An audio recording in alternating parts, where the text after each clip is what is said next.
நண்பர்கள் அனைவருக்கும் வணக்கம்.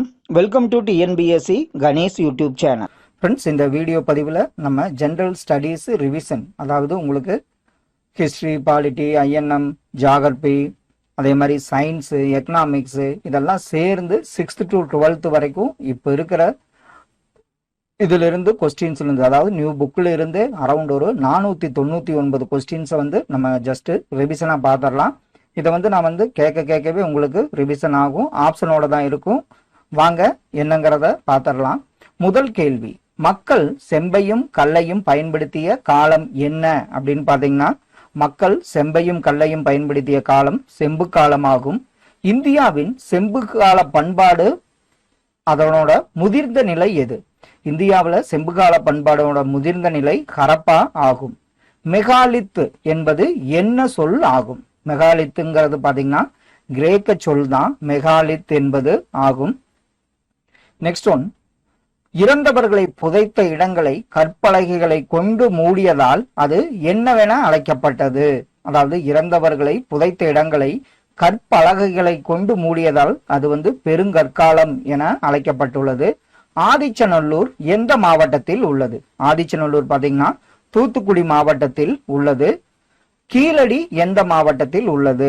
கீழடி பாத்தீங்கன்னா சிவகங்கை மாவட்டத்தில் உள்ளது. கீழடி இப்ப இது மாதிரி ஆதிச்சநல்லூர், கீழடி தொல்பொருள் சார்ந்த இடங்கள் எந்த மாவட்டத்தில் உள்ளதுங்கிறது கொஸ்டின்ஸ் வந்திருக்கு, அதையும் பாத்துங்க. பொருந்தல் எந்த மாவட்டத்தில் உள்ளது? பொருந்தல் பாத்தீங்கன்னா திண்டுக்கல் மாவட்டத்தில் உள்ளது. பொருந்தல் நிலையமாகும், அதாவது தொல்பொருள் பகுதி பொருந்தல் திண்டுக்கல்லில் உள்ளது. எங்கு கிடைத்த அரிசி நிரம்பிய பானை மக்களின் முக்கிய உணவாக அரிசி இருந்தது என்பதை மெய்ப்பிக்கிறது. பொருந்தல்ல கிடைத்த அரிசி நிரம்பிய பானை தான் மக்களின் முக்கிய உணவாக அரிசி இருந்தது என்பதை மெய்ப்பிக்கிறது. பையம்பள்ளி அகழ்வாய்வு எந்த மாவட்டத்தில் உள்ளது? பையம்பள்ளி அகழ்வாய்வு பாத்தீங்கன்னா வேலூர் மாவட்டத்தில் உள்ளது. கொடுமணல் அகழ்வாய்வு எந்த மாவட்டத்தில் உள்ளதுன்னு பாத்தீங்கன்னா ஈரோடு மாவட்டத்துல தான் கொடுமணல் அகழ்வாய்வு உள்ளது. கொடுமணல் அதோட சிறப்பு பற்றி எந்த நூலில் இடம்பெற்றுள்ளது? கொடுமணல் பற்றி, அதாவது கொடுமணலோட சிறப்பு பற்றி பதிற்று 10 இடம்பெற்றுள்ளது. பதிற்று 10ன்னா உங்களுக்கு அது எந்த அரசர்கள்னு இப்ப ஞாபகம் வந்திருக்கணும். இது சேர அரசர்களை போற்றும் நூலாகும். இறந்து போனவரின் நினைவை போற்று வகையில் நடப்படும் கல் என்னன்னு பாத்தீங்கன்னா, அதாவது நடுகள். அது யாருக்காக? இறந்து போனவரின் கணவரா, வீரன், இறந்து போன வீரனின் நினைவை போற்றும் வகையில் நடப்பட்ட கல் தான் நடுகள் ஆகும். அடுத்தது பாத்தீங்கன்னா பொறுத்துக, கீழடி அது என்ன கிடைச்சது அப்படிங்கறத பாத்திரலாம். ஆப்ஷன் பாத்தீங்கன்னா ஈ தான். கீழடியில பாத்தீங்கன்னா பகடை கிடைத்தது. பொருந்தல்ல கொழுமுனைகள், கொடுமணல்ல சுழல் அச்சுகள், ஆதிச்சநல்லூர்ல தங்க ஆபரணங்கள் கிடைத்தன. பொதுவான ஓர் இடத்தில் குறிப்பிட்ட நேரத்திற்கு மக்களின் தேவைக்கேற்ற பொருள்களை ஒருங்கிணைந்து விற்பனை செய்யும் இடம் என்ன? பொதுவான ஒரு இடத்துல குறிப்பிட்ட நேரத்திற்கு மக்களின் தேவைக்கேற்ற பொருள்களை ஒருங்கிணைந்து விற்பனை செய்யும் இடம் சந்தை ஆகும். உணவு தேவைக்கும் தொழில் உற்பத்திக்கும் தேவையான மூலப்பொருட்களை உற்பத்தி செய்வது பாத்தீங்கன்னா என்ன நிலை தொழில்கள்னா முதல் நிலை தொழில்கள் ஆகும். பண்டமாற்று பிரச்சனைக்கு தீர்வு காணப்பட்ட கருவி எது அப்படின்னா பணம் தான் பண்டமாற்று பிரச்சனைக்கு தீர்வு காணப்பட்ட கருவியாகும். முதல்நிலை தொழில்கள் மூலம் சேகரிக்கப்படும் மூலப்பொருளிலிருந்து இயந்திரங்கள் முதல் அன்றாட தேவைக்கான பொருட்கள் வரை பெருமளவில் உற்பத்தி செய்தல் என்ன தொழில்? இது பாத்தீங்கன்னா 2ஆம் நிலை தொழில்ல தான். முதல்நிலை தொழில்கள் மூலம் சேகரிக்கப்படும் மூலப்பொருள்ல இயந்திரங்கள் முதல் அன்றாட தேவைக்கான பொருட்கள் வரை பெருமளவில் உற்பத்தி செய்யப்படுவது 2ஆம் நிலை தொழில்கள்ல தான். பருத்தி, சர்க்கரை பதப்படுத்தல் என்ன வகையான தொழில் பாத்தீங்கன்னா இது ஒரு வேளாண் தொழில் ஆகும். காடு சார்ந்த தொழிற்சாலைகளில் இல்லாதது எது? இரும்பு தான் காடு சார்ந்த தொழிற்சாலைகளில் இல்லாதது ஆகும். கிராமங்கள் தான் நம் நாட்டின் முதுகெலும்பு என்று கூறியவர் யாருன்னு பாத்தீங்கன்னா காந்தியடிகள் தான். கிராமங்கள் தான் நம் நாட்டின் முதுகெலும்பு என்று கூறியவராவார். 2ஆம் நிலை தொழிலில் உற்பத்தி செய்யப்பட்ட பொருளை தேவையான நேரத்தில் மக்களுக்கு கொண்டு சேர்ப்பதற்கு தேவையான சேவைகளை செய்வது எதுன்னு பாத்தீங்கன்னா 3ஆம் நிலை தொழில்கள் தான். 2ஆம் நிலை தொழில்ல முதல் நிலை தொழில்ல மூலப்பொருள், 2ஆம் நிலை தொழில்ல உற்பத்தி செய்யப்பட்ட பொருட்களை தேவையான நேரத்துல மக்களுக்கு கொண்டு சேர்ப்பதற்கு தேவையான சேவைகளை செய்வது 3ஆம் நிலை தொழில்களாகும். சேவைத்துறை தொழில்கள் என அழைக்கப்படுவது எதுன்னு பாத்தீங்கன்னா மூன்றாம் நிலை தொழில்கள் தான் சேவை துறை தொழில்கள் என அழைக்கப்படுகிறது. தானியங்களை உற்பத்தி செய்பவர்கள் யாருன்னு பாத்தீங்கன்னா விவசாயிகள் ஆவார்கள். நெக்ஸ்ட் ஒன், தேன் சேகரித்தல் என்பது என்ன தொழில்னு பாத்தீங்கன்னா முதல் நிலை தொழில் தான் தேன் சேகரித்தல் என்பதாகும். மூலப்பொருட்களை பயன்பாட்டு பொருளாக மாற்றுவது என்ன தொழில்? மூலப்பொருட்களை பயன்பாட்டு பொருளாக மாற்றுவது இரண்டாம் நிலை தொழில்களாகும். தமிழ்நாட்டில் எத்தனை சதவீத மக்கள் நகரங்களில் வாழ்கின்றனர்? தமிழ்நாட்டில் பாத்தீங்கன்னா 47% மக்கள் நகரங்களில் வாழ்கின்றனர். அரசமைப்பு சட்ட வரைவு குழுவின் தலைவர் யார்? அம்பேத்கர் அவர்கள்தான் அரசியல் சட்ட வரைவு குழுவின் தலைவர் ஆவார். அரசமைப்பு சட்டத்தின் முதல் கூட்டம் எந்த நாள் நடைபெற்றது? இதெல்லாம் ஒரு இம்பார்ட்டன்ட் கொஸ்டின். டிசம்பர் 9, 1946 ஆண்டுல தான் அரசமைப்பு சட்டத்தின் முதல் கூட்டம் நடைபெற்றது. இந்திய அரசமைப்பு சட்டத்தின் தந்தை யார்? அம்பேத்கர் அவர்கள் தான் இந்திய அரசமைப்பு சட்டத்தின் தந்தையாவார். எத்தனை நாட்டின் அரசமைப்பு சட்டங்களை ஆராய்ந்து நமது இந்திய அரசியலமைப்பு சட்டம் உருவாக்கப்பட்டது? எத்தனை நாடுகள்னு பாத்தீங்கன்னா 60 நாடுகளின் சட்டங்களை ஆராய்ந்துதான் இந்திய அரசியலமைப்பு சட்டம் உருவாக்கப்பட்டது. நமது நாட்டின் உயர்ந்தபட்ச சட்டம் எது? இந்திய அரசியலமைப்பு சட்டம் தான் நம்ம நாட்டுல உயர்ந்தபட்ச சட்டமாக உள்ளது. இந்திய அரசியலமைப்பு சட்டம் இயற்ற எத்தனை உறுப்பினர்கள், அதாவது கட்சி மற்றும் பகுதிகள் சார்ந்து இருந்தனர்னு பாத்தீங்கன்னா 389 பேர். இந்திய அரசியலமைப்பு சட்டம் இயற்ற கட்சி மற்றும் பகுதிகளை சார்ந்து இருந்தவர்கள் பாத்தீங்கன்னா 389 பேர் ஆவார். இந்திய அரசமைப்பு நிர்ணய மன்றம் தொடங்கப்பட்ட ஆண்டு என்னன்னா 1946 ஆண்டு. இந்திய அரசமைப்பு நிர்ணய மன்ற தலைவராக தேர்ந்தெடுக்கப்பட்டவர் யாருன்னு பாத்தீங்கன்னா ராஜேந்திர பிரசாத் ஆவார். இந்திய அரசியலமைப்பு சட்டத்தில் எத்தனை பெண் உறுப்பினர்கள் இருந்தார்கள் பாத்தீங்கன்னா நம்ம இந்திய அரசியலமைப்பு சட்டம் இயற்றும் போது அந்த 389 பேர்ல 15 பெண் உறுப்பினர்கள் இருந்தனர். நமது அரசமைப்பு சட்டம் எந்த ஆண்டு நடைமுறைக்கு வந்ததுன்னு பாத்தீங்கன்னா ஜனவரி 26, 1950 ஆண்டு நடைமுறைக்கு வந்தது. முழு சுயராஜ்ய முழக்கம் எந்த மாநாட்டில் வழிபெற்றது? எந்த மாநாடுன்னு பாத்தீங்கன்னா லாகூர் காங்கிரஸ் மாநாட்டில் தான் முழு சுயராஜ்ய முழக்கம் வலுப்பெற்றது. முழு சுதந்திர நாள் எப்பொழுது கொண்டாடப்பட்டது? இதுல ஜனவரி 26, 1930 ஆண்டன்று அந்த ராவி நதிக்கரையில முழு சுதந்திர நாள் கொண்டாடப்பட்டது. இந்திய அரசியலமைப்பு சட்டம் இறுதிப்படுத்தும் முன் எத்தனை திருத்தங்கள் மேற்கொள்ளப்பட்டன? நம்ம அரசியலமைப்பு சட்டம் இறுதிப்படுத்துவதற்கு முன்னாடி பாத்தீங்கன்னா 2000 சட்ட திருத்தங்கள் மேற்கொள்ளப்பட்டன. இந்திய அரசியலமைப்பு சட்டம் எழுதி முடிக்க ஆன நாட்கள் எத்தனை? 2 ஆண்டுகள் 11 மாதம் 17 நாட்கள் எடுத்துக்கொள்ளப்பட்டன. எந்த நாள் அரசமைப்பு சட்டம் தயாரானது? நவம்பர் 26, 1949 ஆண்டன்று. அப்பதான் நம்ம அரசமைப்பு சட்டம் தயாரானது. அரசமைப்பு தினம் என்று அனுசரிக்கப்படுகிறதுன்னு பாத்தீங்கன்னா நவம்பர் 26 அன்று தான் அரசமைப்பு தினம் அனுசரிக்கப்படுகிறது. இந்திய அரசியல் சட்டம் இயற்ற எவ்வளவு ரூபாய் செலவானது? நம்ம இந்திய அரசியலமைப்பு சட்டம் இயற்ற பாத்தீங்கன்னா 64 லட்சம் ரூபாய் செலவானது. தற்போது நமது அரசியலமைப்பு சட்டத்தில் உள்ள பகுதிகள், உறுப்புகள், அட்டவணைகள் எத்தனை? 448 உறுப்புகள், அதே மாதிரி பாத்தீங்கன்னா 25 பகுதிகள், 12 அட்டவணைகள் உள்ளன. 101வது சட்ட திருத்தம் மேற்கொள்ளப்பட்ட ஆண்டு என்ன? 2016 தான் 101வது சட்ட திருத்தம் 2016 மேற்கொள்ளப்பட்டது. கண்டங்களின் மேற்பகுதி டேஸ் என அழைக்கப்படுகிறது. கண்டங்களோட மேல் பகுதி பாத்தீங்கன்னா சியால் என அழைக்கப்படுகிறது.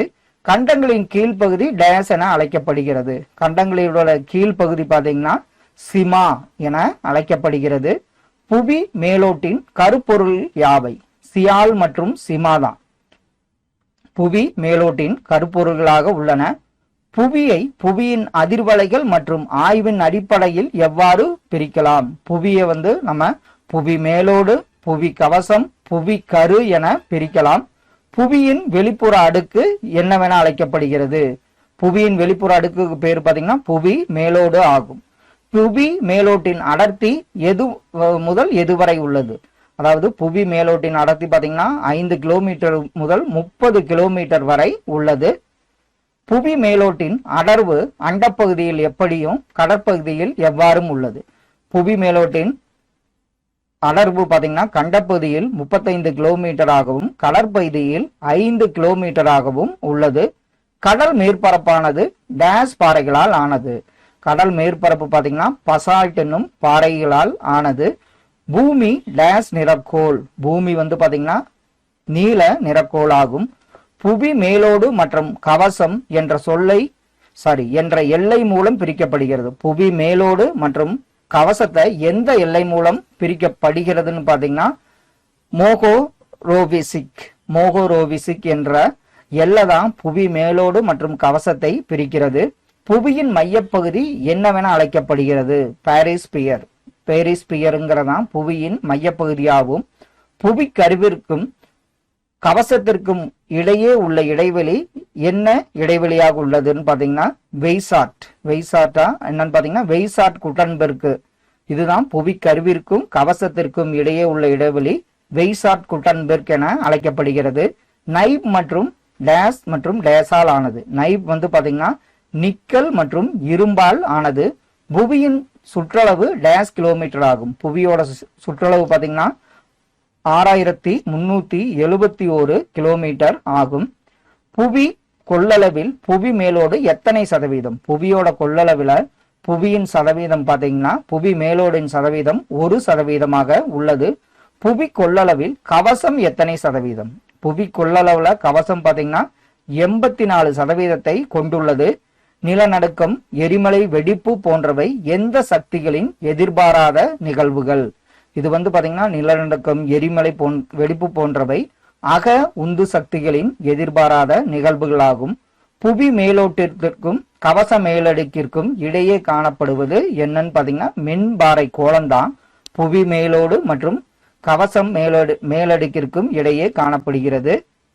ரிக்டர் அளவில் 2.0 என்பது என்னன்னு பாத்தீங்கன்னா உணர்வது அரிது.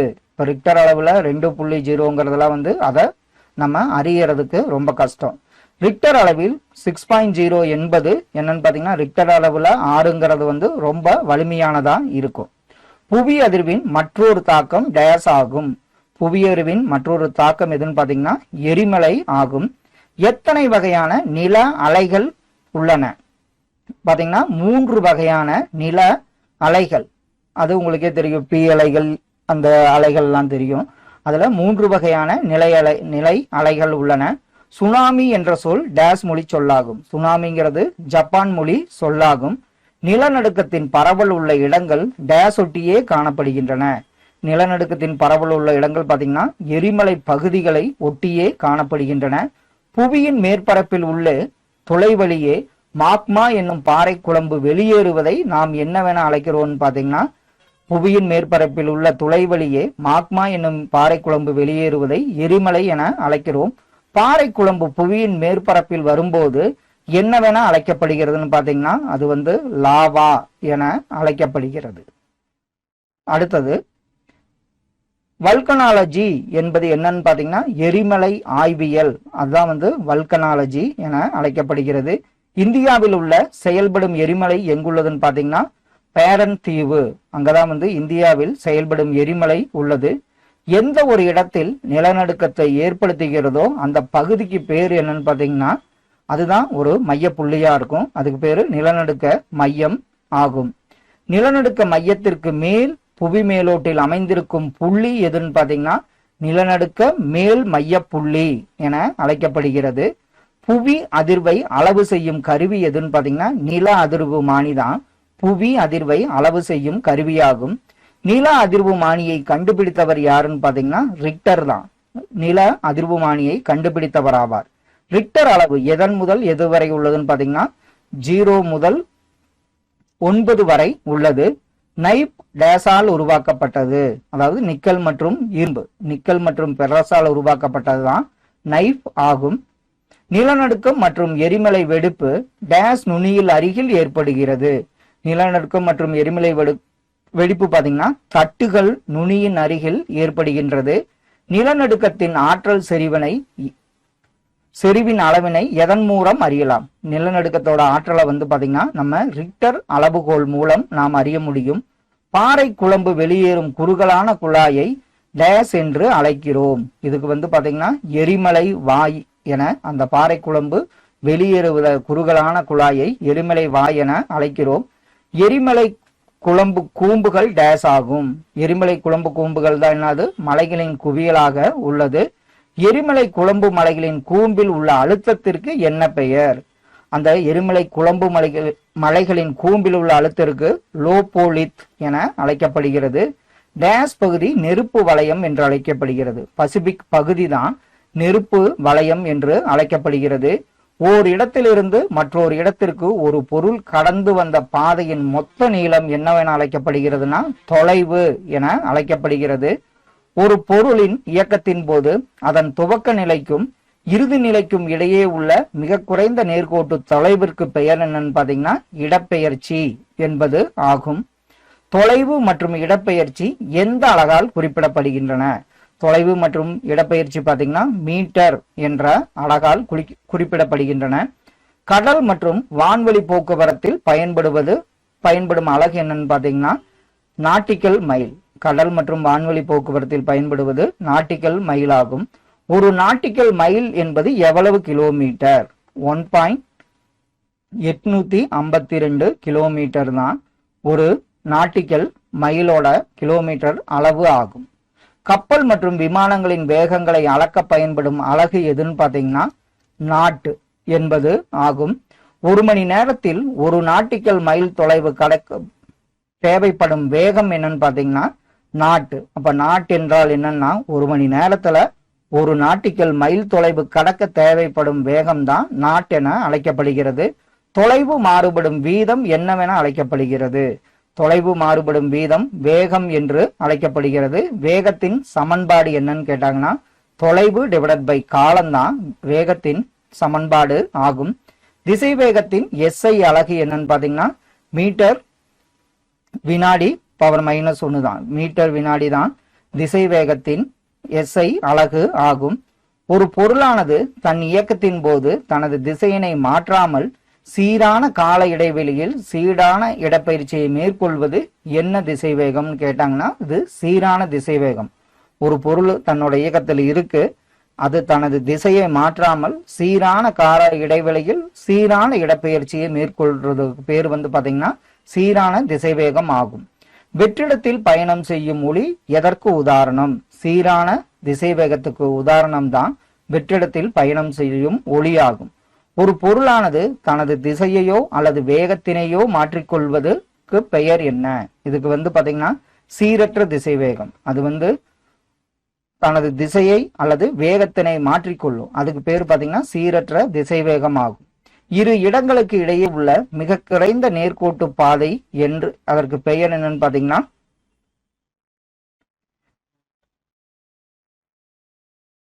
இடப்பெயர்ச்சி. அதாவது இரு இடங்களுக்கு இடையே உள்ள மிக குறைந்த நேர்கோட்டு பாதைக்கு பேரு இடப்பெயர்ச்சி ஆகும். திசை வேகம் மாறும் வீதம் என்னவென அழைக்கப்படுகிறது? திசை வேகம் மாறும் வீதம் பாத்தீங்கன்னா முடுக்கம் என அழைக்கப்படுகிறது. கோவலனும் கண்ணகியும் பிறந்த ஊர் எதுன்னு கேட்டாங்கன்னா பூம்புகார் தான் கோவலனும் கண்ணகியும் பிறந்த ஊராகும். பூம்புகார் ஒரு வரலாற்று சிறப்பு மிக்க என்னன்னு பாத்தீங்கன்னா அது ஒரு துறைமுகம் ஆகும். பூம்புகார் எந்த கடற்கரையின் கரையில் அமைந்துள்ளது? பூம்புகார் பாத்தீங்கன்னா வங்காள விரிகுடா கடற்கரையில் அமைந்துள்ளது. பூம்புகார் துறைமுகத்தில் நடந்த வணிகம் குறித்து கூறும் நூல்களில் இல்லாதது ஒன்று. சீவக சிந்தாமணியில தான் பூம்புகார் துறைமுகத்தில் நடந்த வணிகம் குறித்து கூறும் நூல்களில் இல்லாத ஒன்றாகும். பூம்புகாரின் சிறப்பை கூறும் நூல் எது? பூம்புகாரின் சிறப்பை கூறும் நூல் சிலப்பதிகாரம் ஆகும். சிலப்பதிகாரத்தின் எந்த காண்டம் மூலம் பூம்புகார் நகர வாழ்வினை அறியலாம்? எந்த காண்டம்னு பாத்தீங்கன்னா புகார் காண்டத்தின் மூலம்தான் நம்ம பூம்புகார் நகர வாழ்வை அறிந்து கொள்ள முடியும். சங்கம் வைத்து தமிழ் வளர்த்த நகரம் எதுன்னு பாத்தீங்கன்னா நம்ம மதுரை தான் சங்கம் வைத்து தமிழ் வளர்த்த நகரமாகும். மதுரைக்கு அருகே எந்த இடத்தில் அகழ்வாய்வு நடத்தப்பட்டது? கீழடியில் தான் மதுரைக்கு அருகே கீழடியில அகழ்வாய்வு நடத்தப்பட்டது. கடைசங்க காலத்தில் தமிழ் பணி செய்த புலவர்கள் எத்தனை பேர்? கடைசங்கத்துல தமிழ் பணி செய்த புலவர்கள் மொத்தம் 49 பேர். மதுரைக்கு அகில் சந்தனம் எங்கிருந்து கொண்டு வரப்பட்டன? மதுரைக்கு பாத்தீங்கன்னா அகில், சந்தனமெல்லாம் தொண்டியில் இருந்து கொண்டு வரப்பட்டன. இஸ்ரேல் அரசர் சாலமோன் எங்கிருந்து முத்துக்களை இறக்குமதி செய்தார்? அவர் உவரி துறைமுகத்தில் இருந்துதான் முத்துக்களை இறக்குமதி செய்தார். மதுரையில் இரவு முழுவதும் செயல்பட்ட அங்காடி பெயர் பாத்தீங்கன்னா அல்லங்காடி என அழைக்கப்பட்டது. நாலந்தா பல்கலைக்கழகத்தில் பயின்ற சீன வரலாற்று ஆசிரியர் யாருன்னு பாத்தீங்கன்னா யுவான் சுவாங் தான் நாலந்தா பல்கலைக்கழகத்தில் பயின்ற சீன வரலாற்று ஆசிரியர் ஆவார். யுவான் சுவாங் காஞ்சியில் எந்த இடத்திற்கு படிக்க வந்தார்? யுவான் சுவாங் காஞ்சியில பாத்தீங்கன்னா கடிகை அப்படிங்கிற இடத்திற்கு படிக்க வந்தார். கல்வியில் கரையில்லாத காஞ்சி என்றவர் யாருன்னு பாத்தீங்கன்னா திருநாவுக்கரசர் தான் கல்வியில் கரையில்லாத காஞ்சி என்றவர் ஆவார். நகரங்களில் சிறந்தது காஞ்சி என்றவர் யாருன்னு பாத்தீங்கன்னா காளிதாசர். அவர் தான் பாத்தீங்கன்னா நகரங்களில் சிறந்தது காஞ்சி என்றவர் ஆவார். நாயன்மார்களுள் முதன்மையானவர் யார்? இப்போ நாயன்மார்கள் மொத்தம் எத்தனை பேர் அதெல்லாம் பாத்துக்குங்க. அதுல பாத்தீங்கன்னா 63 நாயன்மார்கள முதன்மையானவர் திருநாவுக்கரசர் ஆவார். கோயில்களின் நகரம் எது? கோயில்களின் நகரம் என அழைக்கப்படுவது காஞ்சி ஆகும். கைலாசநாதர் கோவிலை கட்டியவர் யார்? கைலாசநாதர் கோவிலை கட்டியவர் ராஜசிம்மன் ஆவார்.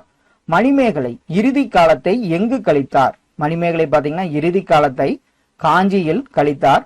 ஏரிகளின் மாவட்டம் என அழைக்கப்படுவது காஞ்சிபுரம் தான் ஏரிகளின் மாவட்டம் என அழைக்கப்படுகிறது.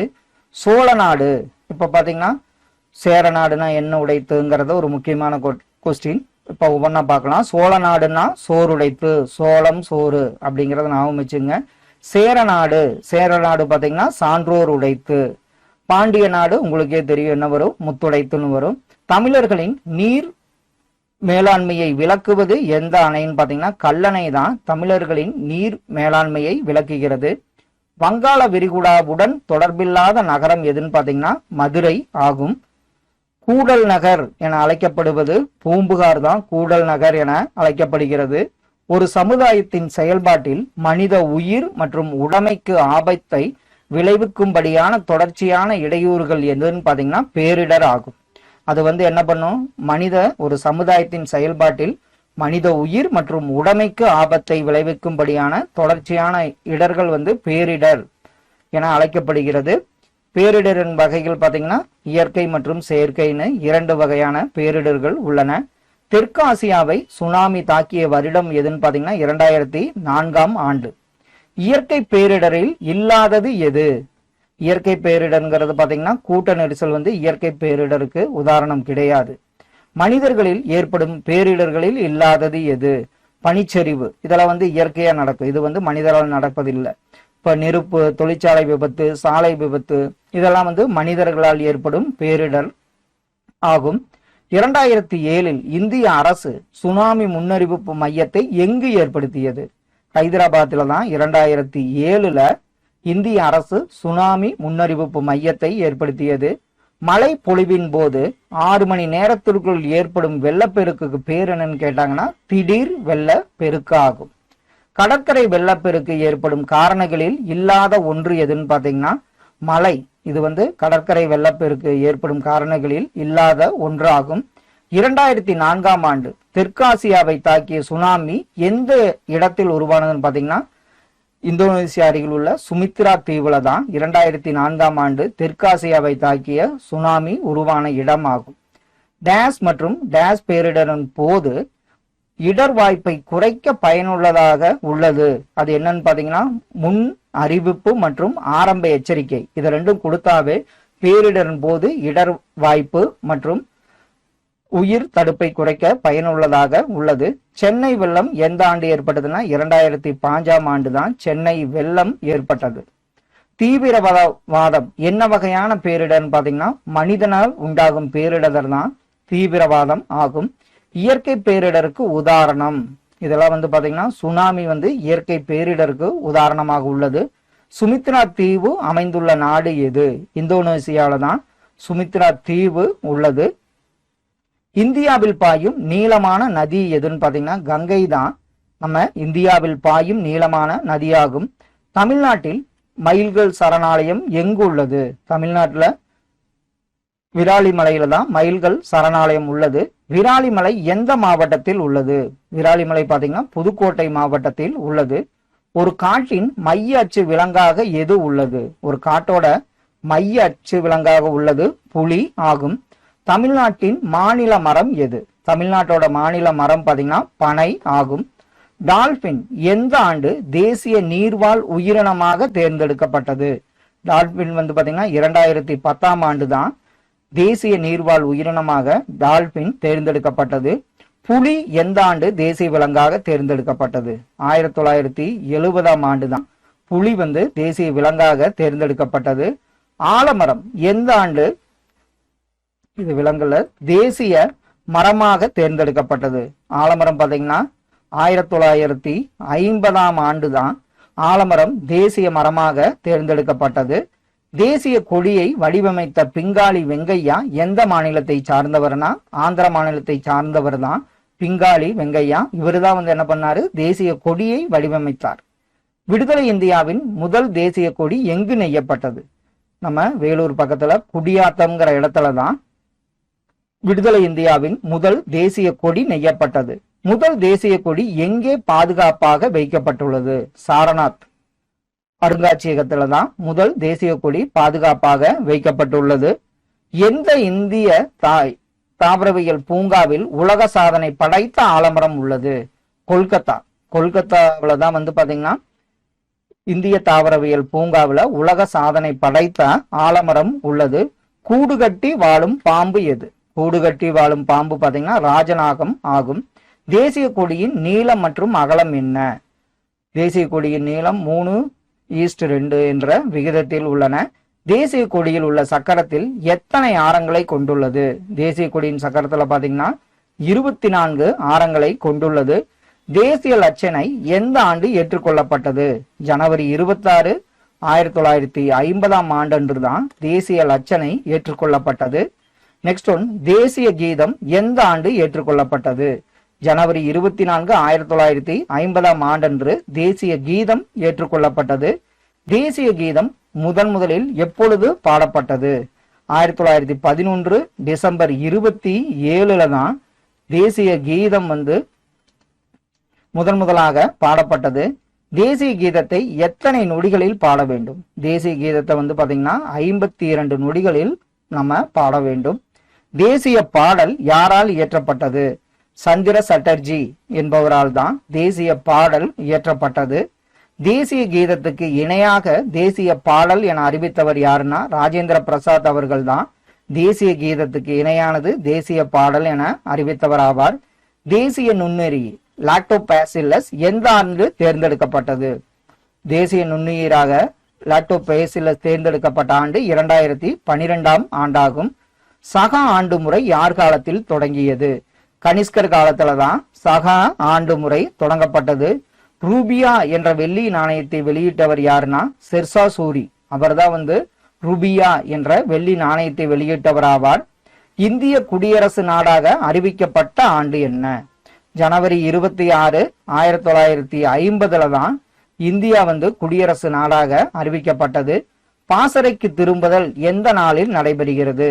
ஜனவரி 29 தான் பாசறைக்கு திரும்புதல் நிகழ்வு நடைபெறுகிறது. மூவண்ண கொடியை ஏற்றுக்கொண்ட நாள் என்ன? ஜூலை 22, 1947 தான் மூவண்ண கொடியை ஏற்றுக்கொண்டது நமது இந்திய அரசியலமைப்பு. மனிதர்களுக்கும் தாவரங்களுக்கும் இடையேயான தொடர்பு மற்றும் தாவரங்களின் பொருளாதார பயன்பாடு பற்றியும் படிக்கும் அறிவியல் பிரிவு என்ன பாத்தீங்கன்னா பொருளாதார தாவரவியல். இதை வந்து மனிதர்களுக்கும் தாவரங்களுக்கும் இடையேயான தொடர்பு மற்றும் தாவரங்களின் பொருளாதார பயன்பாடு பற்றி விளக்குகிறது. நெல்லி எந்த நோயை நீக்குகிறது? நெல்லிக்காய் சாப்பிட்டா வந்து ஸ்கர்வி நோய் வந்து நீங்குகிறது. இருமல், சளி, மூச்சுக்குழல் அழற்சியை நீக்குவது எதுன்னு பாத்தீங்கன்னா துளசி தான் இருமல், சளி, மூச்சுக்குழல் அழற்சியை நீக்குகிறது. தோல் நோய்க்கு மருந்து மற்றும் கிருமி நாசினியாக பயன்படுவது எதுன்னு பாத்தீங்கன்னா கொடுத்த ஆப்ஷன்ல வேம்பு தான் தோல் நோய்க்கு மருந்து மற்றும் கிருமி நாசினியாக பயன்படுகிறது. எந்த மாநிலம் இந்திய சணல் உற்பத்தியில் பாதியை நிறைவு செய்கிறது? எந்த மாநிலம் பாத்தீங்கன்னா சணல் உற்பத்தியில மேற்கு வங்காளம் தான் இந்திய அளவுல பாதியை நிறைவு செய்வது மேற்கு வங்காளமாகும். வன்கட்டைகள் உதாரணம் எதுன்னு பாத்தீங்கன்னா தேக்கு தான் வன்கட்டைக்கு உதாரணமாகும். எந்த வகை நிலவால் பூக்கும் தாவரங்களிலிருந்து வன்கட்டைகள் பெறப்படுகின்றன? ஆஞ்சியோஸ்பெர்ம். அந்த தாவரங்களில் பூக்கும் தாவரங்களில் இருந்துதான் வன்கட்டைகள் பெறப்படுகின்றன. மின்கட்டைகளுக்கு உதாரணமா எது உள்ளதுன்னு பாத்தீங்கன்னா கடம்பு. இதெல்லாம் மென்மையான கட்டைகளுக்கு உதாரணமாக உள்ளன. பொதுவாக மின்கட்டைகள் எந்த வகை தாவரங்களில் இருந்து பெறப்படுகின்றன? மின்கட்டைகள்லாம் பாத்தீங்கன்னா பூக்கா தாவரங்கள். அந்த பூக்காத தாவரத்தில் இருந்துதான் மின்கட்டைகள் பெறப்படுகின்றன. அலங்கார தாவரங்களில் இல்லாதது எது? பருத்திங்கிறது அலங்கார தாவரம் கிடையாது. எந்த தாவர கழிவுகளில் இருந்து மின்சாரம் தயாரிக்கப்படுகிறது? கரும்பு. கரும்பிலிருந்து தான் அதனுடைய கழிவிலிருந்து மின்சாரம் தயாரிக்கப்படுகிறது. வளிமண்டல நைட்ரஜனை மண்ணில் நிலைநிறுத்தும் தாவரங்கள் எதுன்னு பாத்தீங்கன்னா நீலப்பச்சை பாசி. இதுதான் வளிமண்டல நைட்ரஜனை மண்ணில் நிலைநிறுத்துகிறது. உயிரி எரிபொருளாக எது பயன்படுகிறது? காட்டாமணக்கு. இதான் உயிரி எரிபொருளாக பயன்படுகிறது. உலக உணவு தின நாள் எது? அக்டோபர் 16ஆம் தேதி தான் உலக உணவு தின நாளாக அனுசரிக்கப்படுகிறது. இந்தியாவின் தேசிய மரம் எதுன்னு பாத்தீங்கன்னா ஆலமரம் ஆகும். தமிழ்நாட்டின் மாநில மலர் எது? செங்காந்தல்.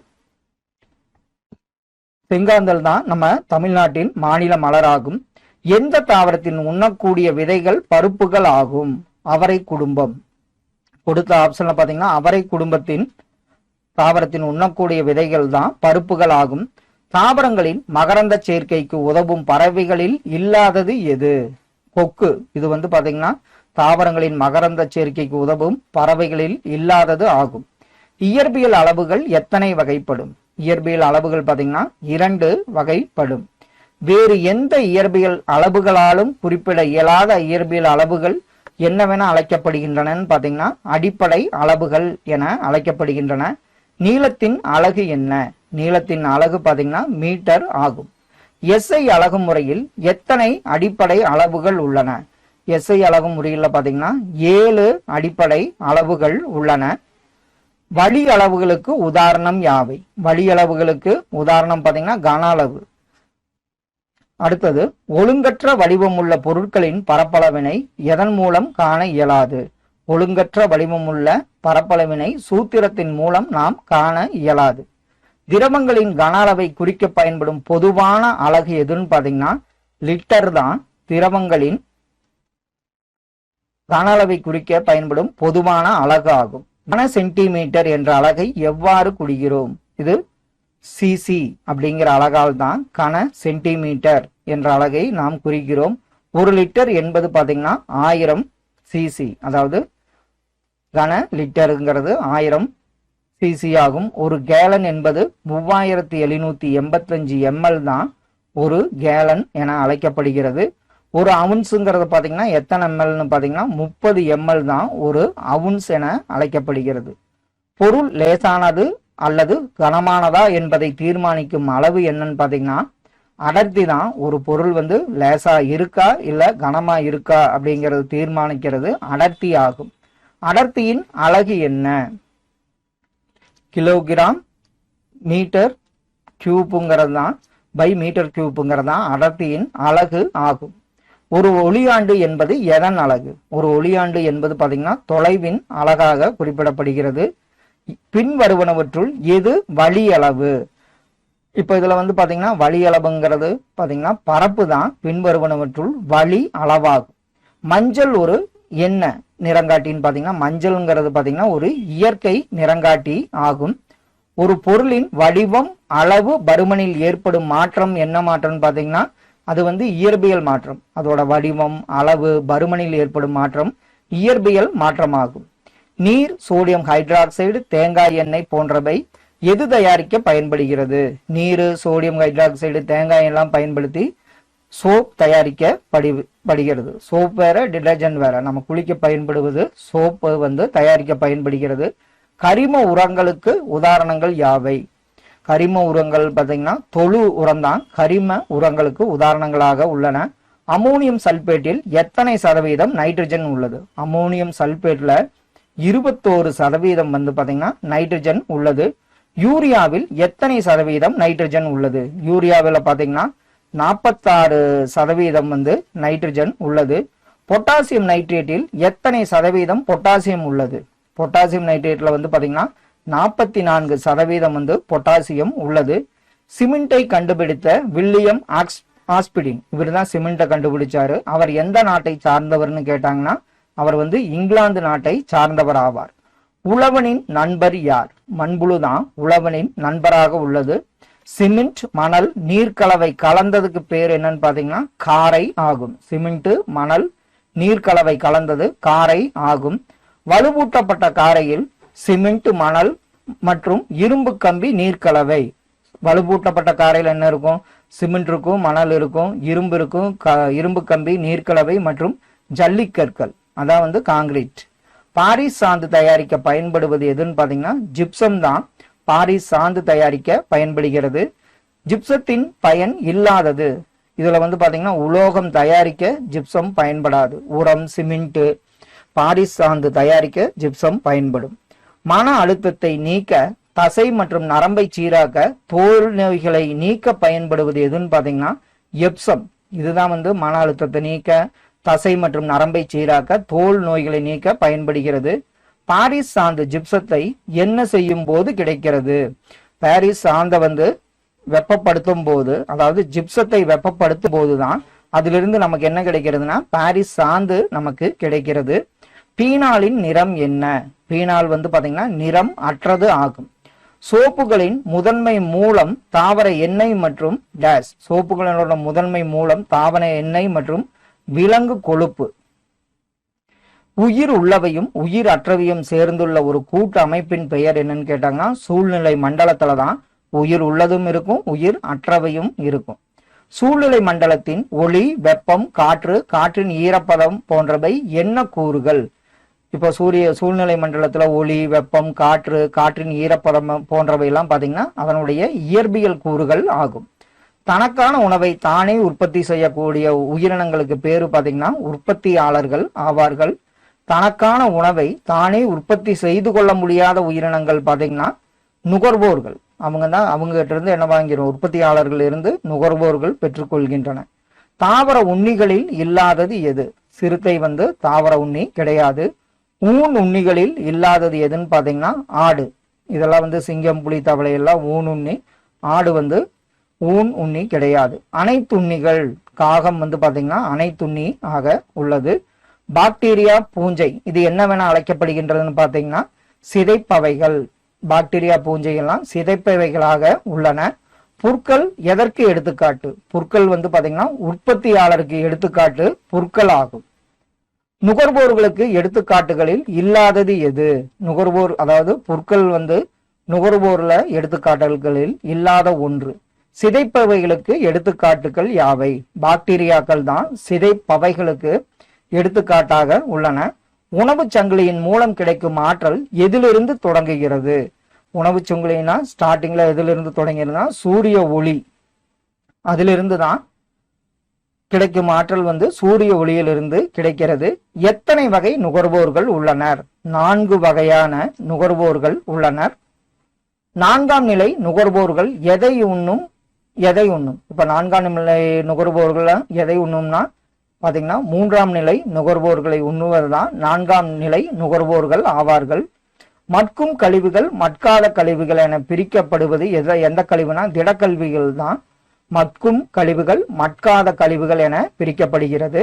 மட்காத கழிவுகளில் இல்லாதது ஒன்று எதுன்னு பாத்தீங்கன்னா காகிதம் தான் மட்காத கழிவுகளில் இல்லாத ஒன்று ஆகும். ஒரு சூழ்நிலை மண்டலத்தில் எல்லா உணவு சங்கிலியும் இணைத்தால் பல்வேறு பிணைப்புகளை கொண்ட ஓர் என்ன வலைமை அமைப்புன்னு பாத்தீங்கன்னா உணவு வலை அமைப்பு. இது வந்து ஒரு உணவு வலை அமைப்பாக உள்ளது. தென் ஆப்பிரிக்காவில் இனவெறிக்கு முடிவு கட்டிய நெல்சன் மண்டேலா சிறையில் எத்தனை ஆண்டுகள் இருந்தார்? அவர் வந்து பாத்தீங்கன்னா 27 ஆண்டுகள் வந்து நெல்சன் மண்டேலா வந்து சிறையில் இருந்தார். தென் ஆப்பிரிக்காவில் இனவெறிக்கு முடிவு கட்டிய நெல்சன் மண்டேலா விடுதலையான ஆண்டு எதுன்னு பாத்தீங்கன்னா 1990ஆம் ஆண்டு விடுதலையானார். இந்தியாவில் சமத்துவமின்மை மற்றும் பாகுபாட்டிற்கான முக்கிய காரணம் எதுன்னு பாத்தீங்கன்னா நம்ம இந்தியாவில சமத்துவமின்மை மற்றும் பாகுபாட்டுக்கு முக்கிய காரணம் எதுன்னு பாத்தீங்கன்னா ஜாதி முறைதான்.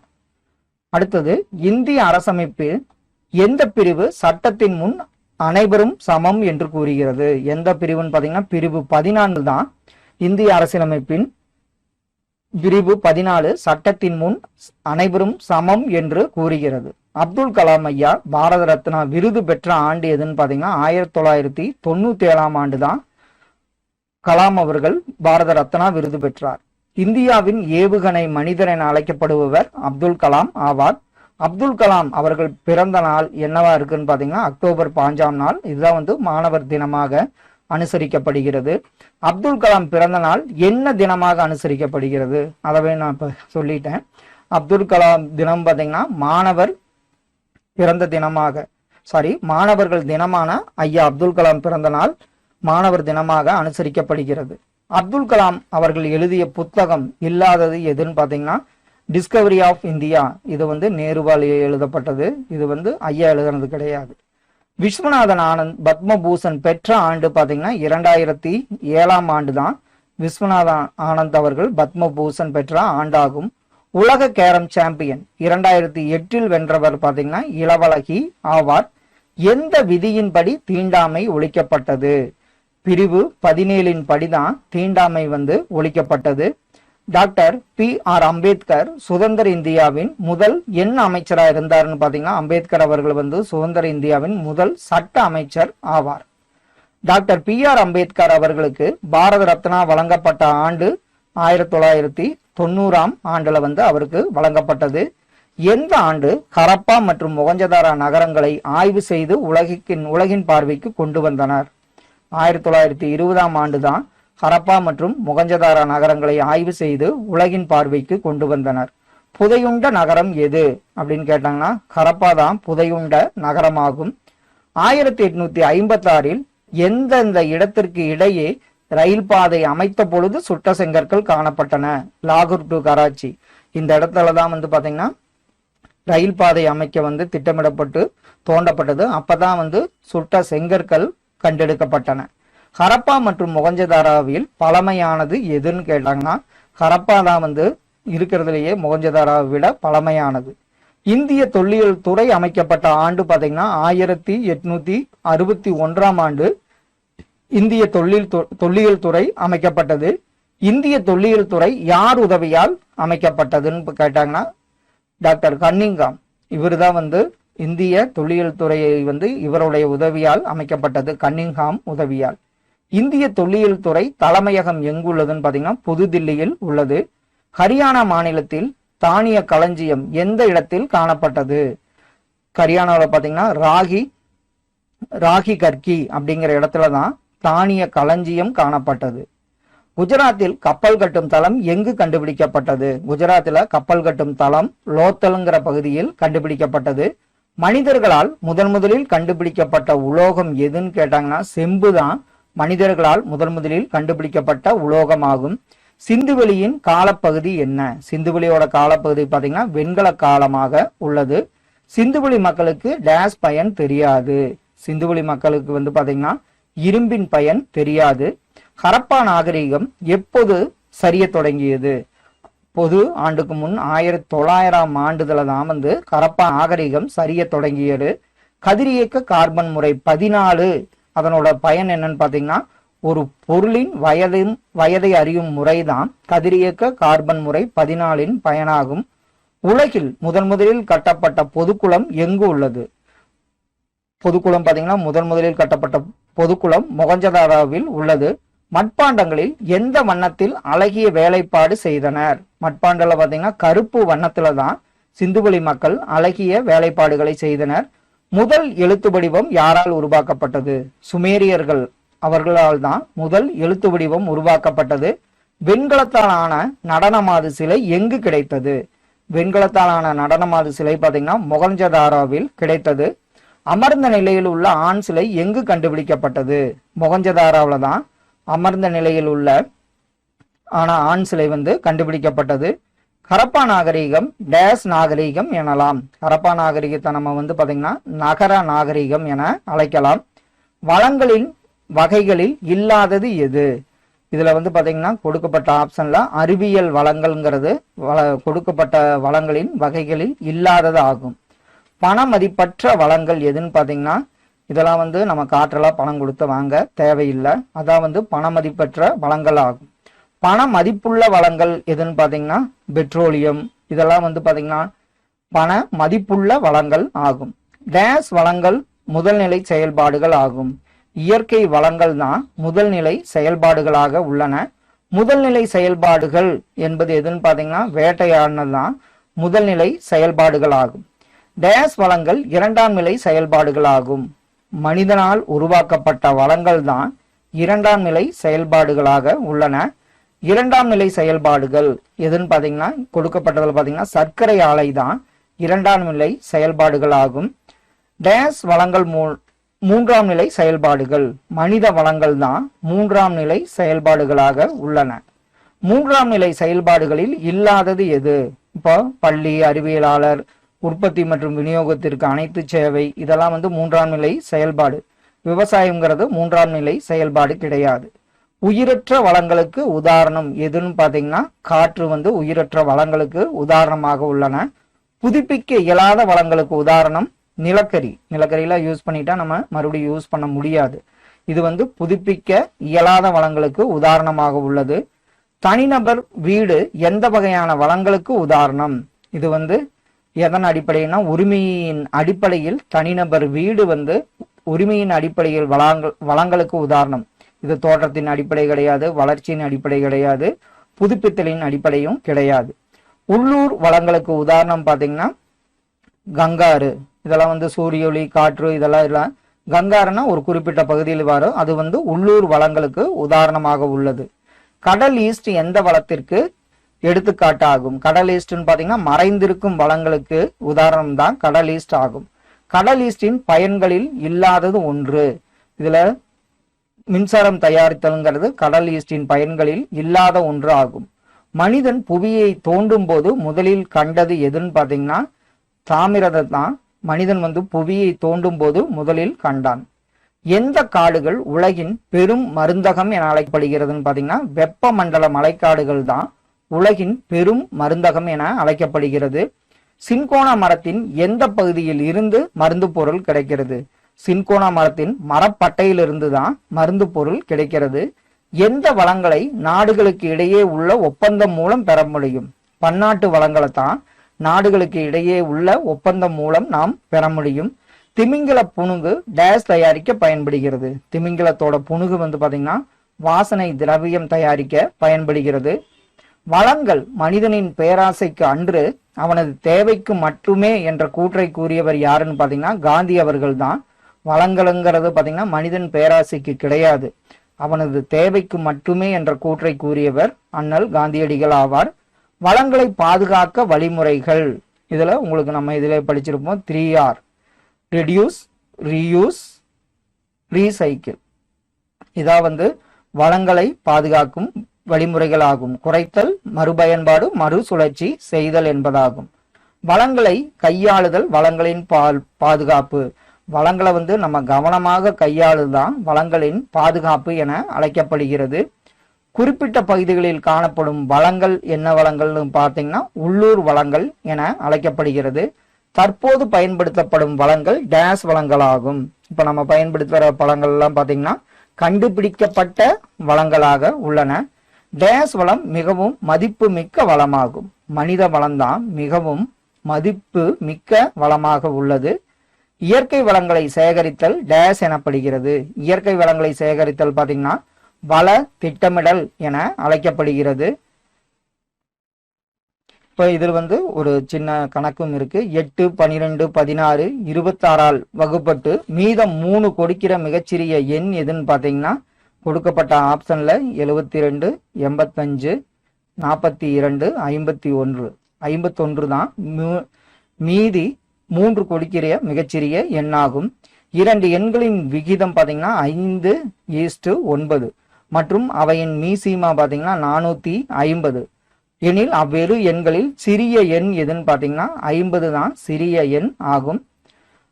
40, 48, 60, 64 வகுப்படும் 1000 விட குறைவான மிகப்பெரிய எண் எதுன்னு பார்த்தீங்கன்னா 9600.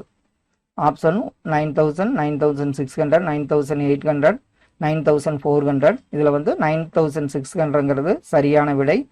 52, 78, 117 ஆகிய எண்களால் வகுக்கப்பட்டால் 33, 59, 98 ஆகிய மீதியை கொடுக்கக்கூடிய மிகச்சிறிய எண் எதுன்னு பாத்தீங்கன்னா 449 ஆகும். நெக்ஸ்ட் ஒன், செயற்கை காந்த வடிவம் என்னவா இருக்கும்னு பாத்தீங்கன்னா நீள்கோள் வடிவம் தான் செயற்கை காந்த வடிவம் ஆகும். தொங்கவிட்ட காந்தத்தின் திசை எப்படி இருக்குன்னு பாத்தீங்கன்னா வடக்கு தெற்காக இருக்கும். யார் கடற்பயணத்தில் காந்த கற்களை பயன்படுத்தினர்? சீனர்கள் தான் பயணத்தில் வந்து காந்த கற்களை பயன்படுத்தினர். காந்தங்களை எவ்வாறு பாதுகாக்கலாம்? காந்தங்களை வந்து பாத்தீங்கன்னா மரக்கட்டை உதவியுடன் பாதுகாக்க முடியும். மின்காந்த தொடர்வண்டி இல்லாத நாடு எது? மலேசியாவில் வந்து பாத்தீங்கன்னா மின்காந்த தொடர்வண்டி இல்லாத நாடு ஆகும்.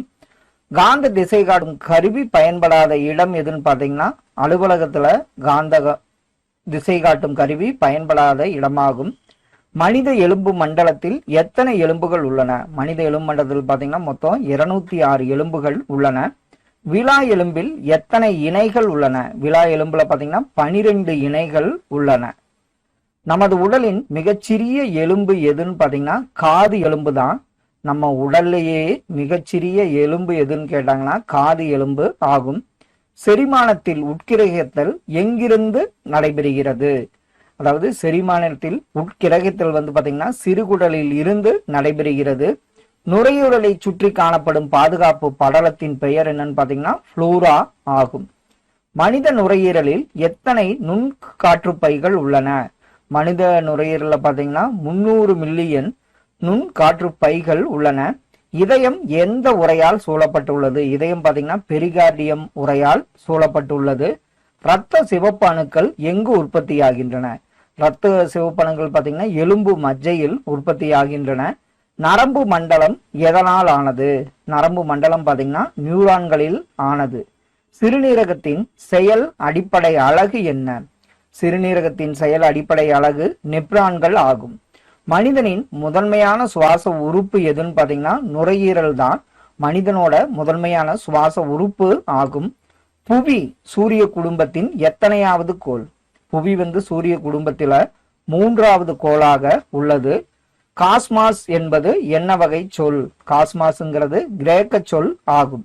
சூரிய குடும்பத்தில் எத்தனை கோள்கள் உள்ளன? சூரிய குடும்பத்துல 8 கோள்கள் உள்ளன.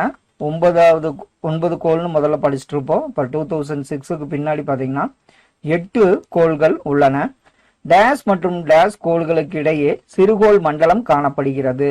செவ்வாய் மற்றும் வியாழன் கோள்களுக்கு இடையே தான் சிறுகோள் மண்டலம் காணப்படுகிறது. சூரியனுக்கு அருகில் இருக்கும் கோள் எது? சூரியனுக்கு அருகில் இருக்கும் கோள் எதுன்னு பாத்தீங்கன்னா புதன் ஆகும். சூரிய குடும்பத்தில் 5வது பெரிய கோள் எதுன்னு பாத்தீங்கன்னா புவிதான் சூரிய குடும்பத்திலேயே 5வது பெரிய கோளாக உள்ளது. நீலக்கோள் என அழைக்கப்படுவது எதுன்னா நம்ம பூமி தான். புவி தான் வந்து நீலக்கோள் என அழைக்கப்படுகிறது. சூரிய குடும்பத்தின் மிகப்பெரிய கோள் எதுன்னா வியாழன். இதான் வந்து வியாழன் கோள் தான் சூரிய குடும்பத்திலேயே மிகப்பெரிய கோளாகும். சூரிய குடும்பத்தின் 2வது பெரிய கோள் எதுன்னு பாத்தீங்கன்னா வியாழனுக்கு அடுத்தது சனிதான் வந்து 2வது பெரிய கோளாகும். உருளும் கோள் எது? யுரேனஸ் தான் உருளும் கோளாக உள்ளது. குளிர்ந்த கோள் எதுன்னு கேட்டாங்கன்னா நெப்டியூன் தான் குளிர்ந்த கோள் ஆகும். சந்திராயன் 1 எந்த ஆண்டு அனுப்பப்பட்டது? சந்திராயன் 1 பாத்தீங்கன்னா 2008ஆம் ஆண்டு அனுப்பப்பட்டது. சூரிய குடும்பத்தின் மையம் எதுவா உள்ளதுன்னு பாத்தீங்கன்னா சூரிய குடும்பத்தின் மையம் பாத்தீங்கன்னா சூரியன் ஆகும்.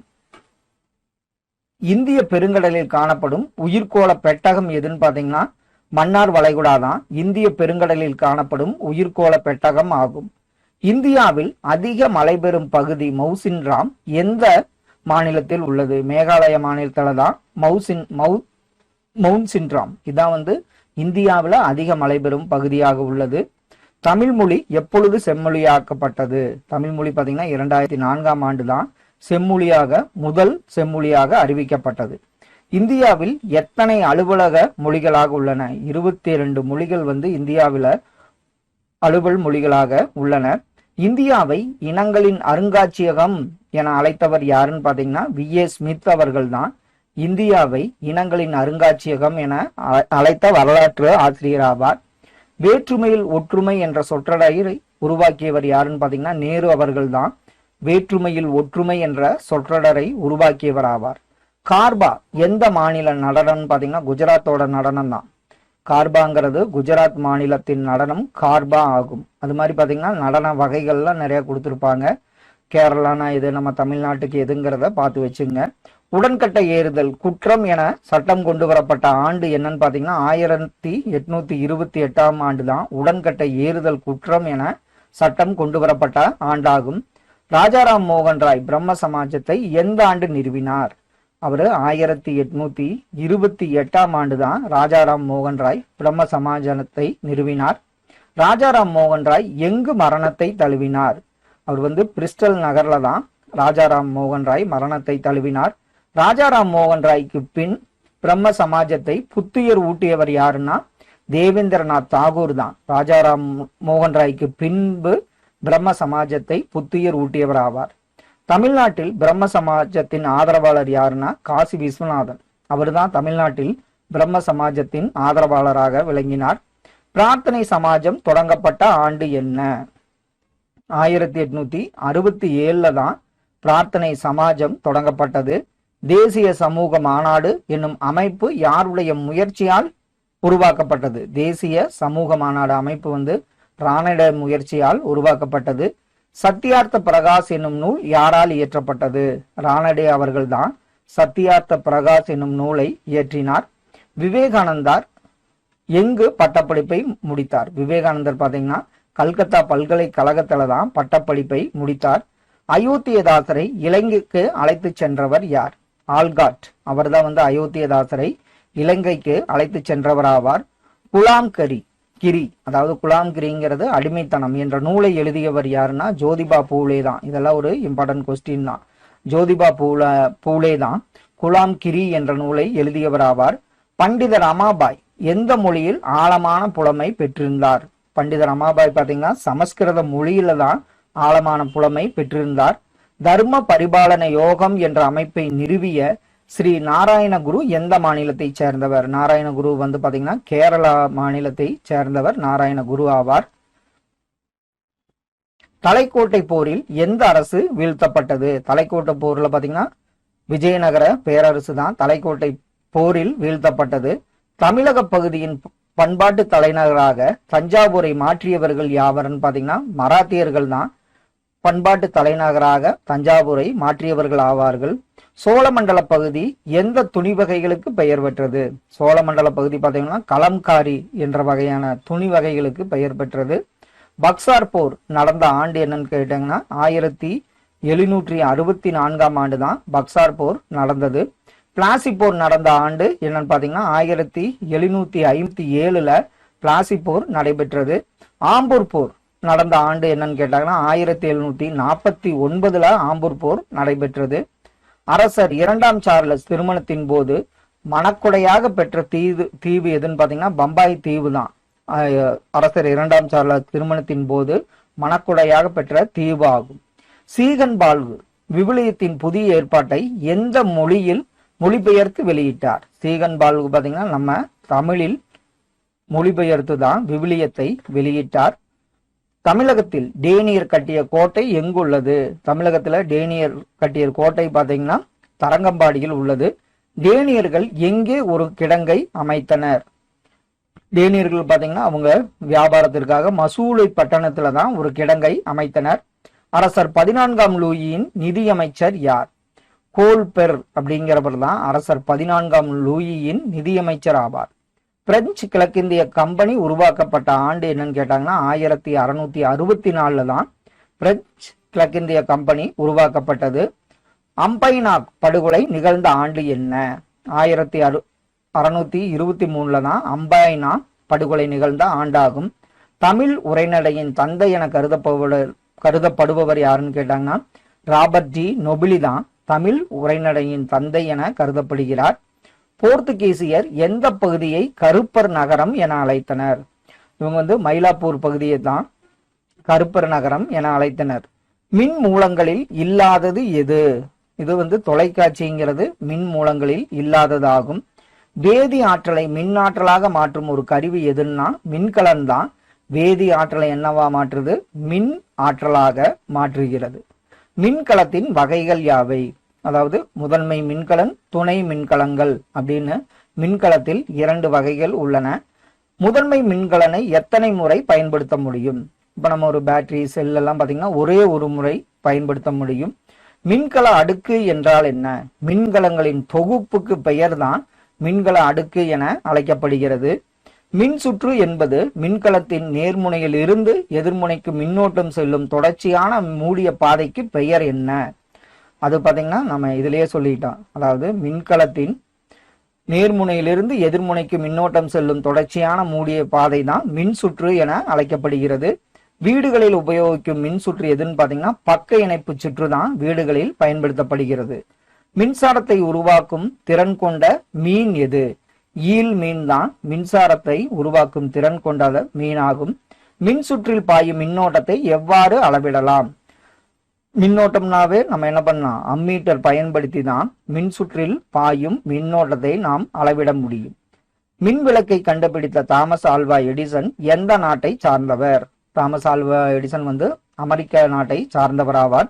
மக்கள் விஞ்ஞானி என அழைக்கப்பட்டவர் யாருன்னா மைக்கேல் பேரடே தான் மக்களின் விஞ்ஞானி என அழைக்கப்பட்டார். கடாரம் கொண்டான் என அழைக்கப்பட்டவர் யாருன்னு பாத்தீங்கன்னா முதலாம் ராஜேந்திரன் தான் கடாரம் கொண்டான் என அழைக்கப்பட்டவர் ஆவார். முதலாம் ராஜராஜனின் ராஜகுரு யார்? ஈசான சிவன் அவர்தான் வந்து பாத்தீங்கன்னா முதலாம் ராஜராஜனின் ராஜகுரு ஆவார். படைப்பிரிவின் தலைவர் யார்? நாயகம் அப்படிங்கிறவர் தான் படைப்பிரிவின் தலைவராக விளங்கினார். பிரம்மதேய குடியிருப்புகளை நிர்வகித்தவர் யார்?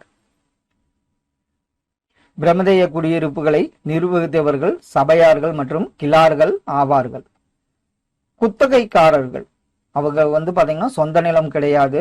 அவங்க வந்து என்ன வேணா அழைக்கப்பட்டாருன்னு பாத்தீங்கன்னா உளுகுடி என அழைக்கப்பட்டவர்கள். சொந்த நிலம் இல்லாதவர்கள் உளுகுடி என அழைக்கப்பட்டனர். சிவபாத சேகரன் என அழைக்கப்பட்டவர் யாருன்னு பாத்தீங்கன்னா முதலாம் ராஜராஜன் தான் சிவபாத சேகரன் என அழைக்கப்பட்டார். எண்ணெய் ஆட்டுபவர்கள் அவர்கள் எவ்வாறு அழைக்கப்பட்டார்னா சங்கரபாடியார் என அழைக்கப்பட்டவர்கள் எண்ணெய் ஆட்டுபவர்கள் ஆவார். தாராசுரம் கோவில் யாரால் கட்டப்பட்டது? தாராசுரம் பாத்தீங்கன்னா 2ஆம் ராஜராஜனால் கட்டப்பட்டதுதான் தாராசுரம் கோவில் ஆகும். முதலாம் ராஜேந்திரன் எங்கு வேத கல்லூரியை நிறுவினார்? முதலாம் ராஜேந்திரன் பாத்தீங்கன்னா 8000 தான். இது ஒரு இம்பார்ட்டன்ட் கொஸ்டின், நிறைய தடவை கேட்டிருக்காங்க. 8000 வேத கல்லூரியை நிறுவினார். பாண்டியரின் தொடக்க கால தலைநகர் எதுன்னு பாத்தீங்கன்னா கொற்கை தான் பாண்டியர்களின் தொடக்க கால தலைநகர் ஆகும். களப்பிரரிடம் இருந்து பாண்டிய பகுதிகளை மீட்டவர் யாருன்னு பாத்தீங்கன்னா கடுங்கோன் அவர்தான் களப்பிரரிடம் இருந்து பாண்டிய பகுதிகளை மீட்டவர் ஆவார். வெப்பத்தின் எஸ்ஐ அலகு என்னன்னு கேட்டாங்கன்னா ஜூல் தான் வெப்பத்தின் எஸ்ஐ அலகு ஆகும். வெப்ப ஆற்றலை அளக்கும் அலகு என்ன? வெப்ப ஆற்றலை அளக்கும் அலகு கலோரி என்பதாகும். பொருள் வெப்பப்படுத்தும் பொழுது என்ன ஆகிறது? பொருள்களை வெப்பப்படுத்தும் போது பாத்தீங்கன்னா அது விரிவடைகிறது. வெப்ப விரிவடைதலின் பயன்பாடுகள் என்ன?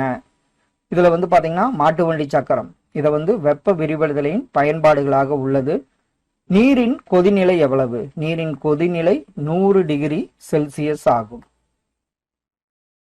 கடல் நீர் பல உப்புக்கள் கலந்த என்ன கலவைன்னு பாத்தீங்கன்னா ஒருபடித்தான கலவை தான் கடல் நீர் ஆகும்.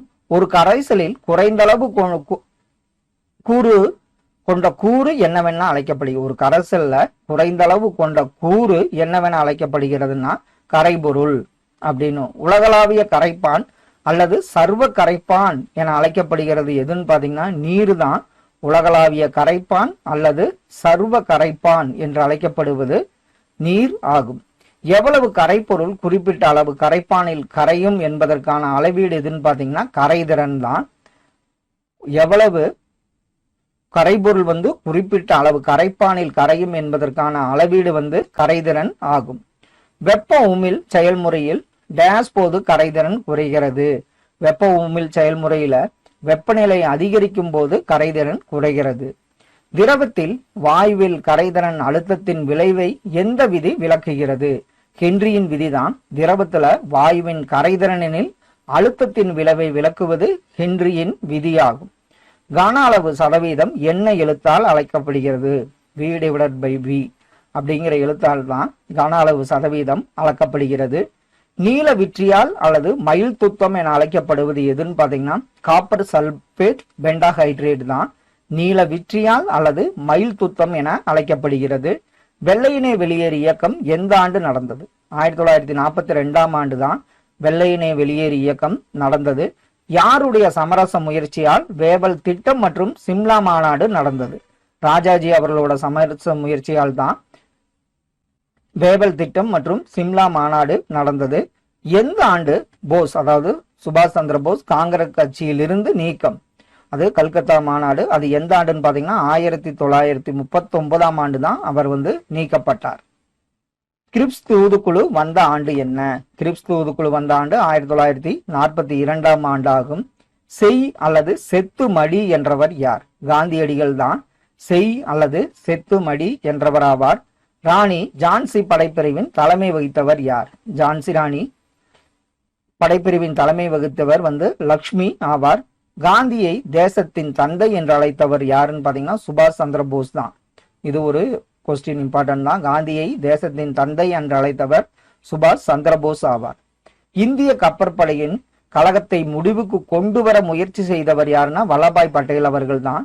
இந்திய கப்பற்படையின் அதாவது ராயல் கப்பற்படை கழகம் அதை முடிவுக்கு கொண்டு வர முயற்சி செய்தவர் ஆவார். 1946 ஜூலை ஆகஸ்ட் பொது தேர்தலில் காங்கிரஸ் வெற்றி பெற்ற இடங்கள் பாத்தீங்கன்னா எவ்வளவுனா 210 இடங்கள்ல அவங்க வெற்றி பெற்றாங்க. வேவல் பிரபுவிற்கு பின் வந்தவர் யாருன்னு பாத்தீங்கன்னா மவுண்ட் பேட்டன் அவர் தான் வேவல் பிரபுவிற்கு பின் வந்தவர் ஆவார். கிரிப்ஸ் தூதுக்குழு யாருடைய ஆட்சியின் போது இந்தியா வந்தது? அவரு வின்ஸ்டன் சர்ச்சில் ஆட்சியின் போதுதான் கிரிப்ஸ் தூதுக்குழு நம்ம இந்தியாவிற்கு வந்தது. இந்திய தேசிய ராணுவ படை மீதான விசாரணை எங்கு நடைபெற்றது? பாத்தீங்கன்னா டெல்லியில தான் இந்திய தேசிய ராணுவ படை மீதான விசாரணை நடைபெற்றது. கிழக்கு பாகிஸ்தான் எந்த ஆண்டு முதல் வங்காள தேசம் என அழைக்கப்பட்டது? 1971 முதல் தான் கிழக்கு பாகிஸ்தான் வங்காள தேசம் என அழைக்கப்பட்டது. நேரு மற்றும் லியாகத் அலிகான் ஒப்பந்தம் டெல்லியில் ஏற்பட்ட ஆண்டு பாத்தீங்கன்னா 1950ஆம் ஆண்டு தான் நேரு மற்றும் லியாகத் அலிகான் இடையே ஒப்பந்தம் மேற்கொள்ளப்பட்டது. மொழிவாரி மாநிலங்கள் ஏற்படுத்தப்பட்ட ஆண்டு எதுன்னு பாத்தீங்கன்னா 1951 தான் மொழிவாரி மாநிலங்கள் ஏற்படுத்தப்பட்டது. மொழிவாரி மாகாண கோரிக்கை ஆராய அமைக்கப்பட்ட கமிட்டி எதுன்னா ஜேவிபி கமிட்டி. அவங்க தான் பாத்தீங்கன்னா மொழிவாரி மாகாண கோரிக்கை ஆராய அமைக்கப்பட்ட கமிட்டி ஆகும். சீனா மக்கள் குடியரசு ஆன ஆண்டு எதுன்னு பாத்தீங்கன்னா 1950ஆம் ஆண்டு தான் சீனா மக்கள் குடியரசாக மாறியது. இந்திய சீன போர் ஏற்பட்ட ஆண்டு எதுன்னு பாத்தீங்கன்னா 1962 தான் இந்திய சீன போர் ஏற்பட்டது. இந்தியாவின் வெளியுறவு கொள்கையின் சிற்பி யார்? நேரு அவர்கள் தான் இந்தியாவின் வெளியுறவு கொள்கையின் சிற்பி என அழைக்கப்படுகிறார். நேரு தலைமையில் இடைக்கால அரசாங்கம் அமைக்கப்பட்ட ஆண்டு எதுன்னு பாத்தீங்கன்னா 1946ஆம் ஆண்டு அமைக்கப்பட்டது. மவுண்ட் பேட்டன் திட்டம் இது கொண்டு வரப்பட்ட ஆண்டு என்னன்னு கேட்டாங்கன்னா 1947 கொண்டு வரப்பட்டது. மொழிவாரியில் அமைக்கப்பட்ட முதல் மாநிலம் ஆந்திரா. இந்த கொஸ்டின் பாத்தீங்கன்னா நிறைய தடவை கேட்டிருக்கிறது தான். மொழிவாரியில் அமைக்கப்பட்ட முதல் மாநிலம் எதுன்னா ஆந்திரா. மகாராஷ்டிராவில் இருந்து குஜராத் பிறந்த ஆண்டு இல்லைன்னா பிரிந்த ஆண்டு எதுன்னு பாத்தீங்கன்னா 1960 தான் மகாராஷ்டிராவில் இருந்து குஜராத் பிறந்தது. கார்போஹைட்ரேட்டுகளை விட அதிக ஆற்றல் தருவது எதுன்னு பாத்தீங்கன்னா கொழுப்பு தான் கார்போஹைட்ரேட்டுகளை விட அதிக ஆற்றல் தருகிறது. வைட்டமின்கள் எவ்வாறு அழைக்கப்படுகிறது? வைட்டமின்கள் பாத்தீங்கன்னா பாதுகாக்கும் உணவு என அழைக்கப்படுகிறது. உடலில் அதிகமான உயிர் வேதிவினைகள் நடைபெற அவசியமானது எதுன்னு பாத்தீங்கன்னா வைட்டமின்கள் தான்.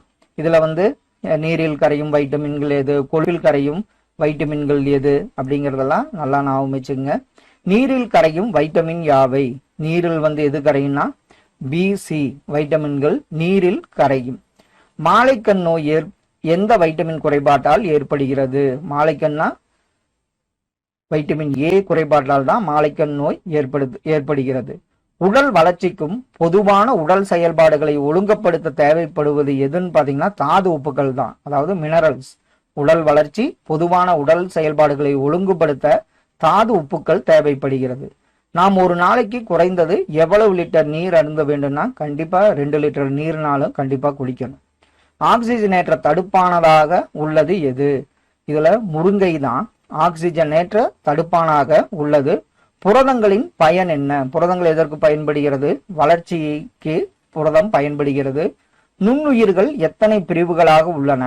நுண்ணுயிர்கள் பாத்தீங்கன்னா 4 பிரிவுகளாக உள்ளன. புரதச்சத்து குறைபாட்டால் ஏற்படும் நோய்கள் யாவை?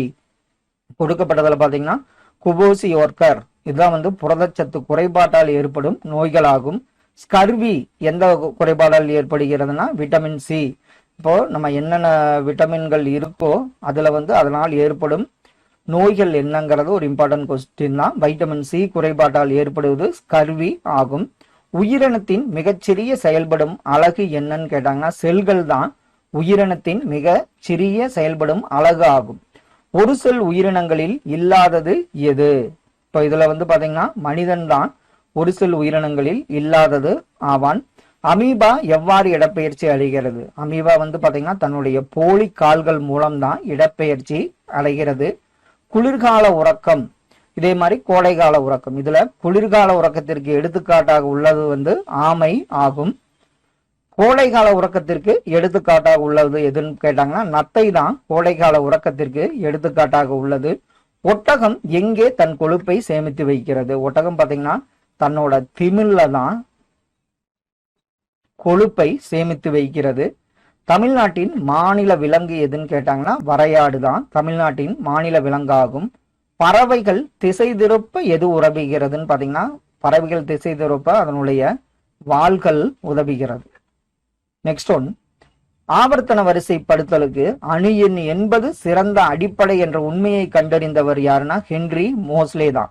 அவர் தான் ஆவர்த்தன வரிசைப்படி அணு எண் தான் மிகச் சிறந்தது என்று கண்டவர் ஆவார். நவீன ஆவர்த்தன அட்டவணையில் எத்தனை தனிமங்கள் உள்ளன? 118 தனிமங்கள் நவீன ஆவர்த்தன அட்டவணையில் உள்ளன.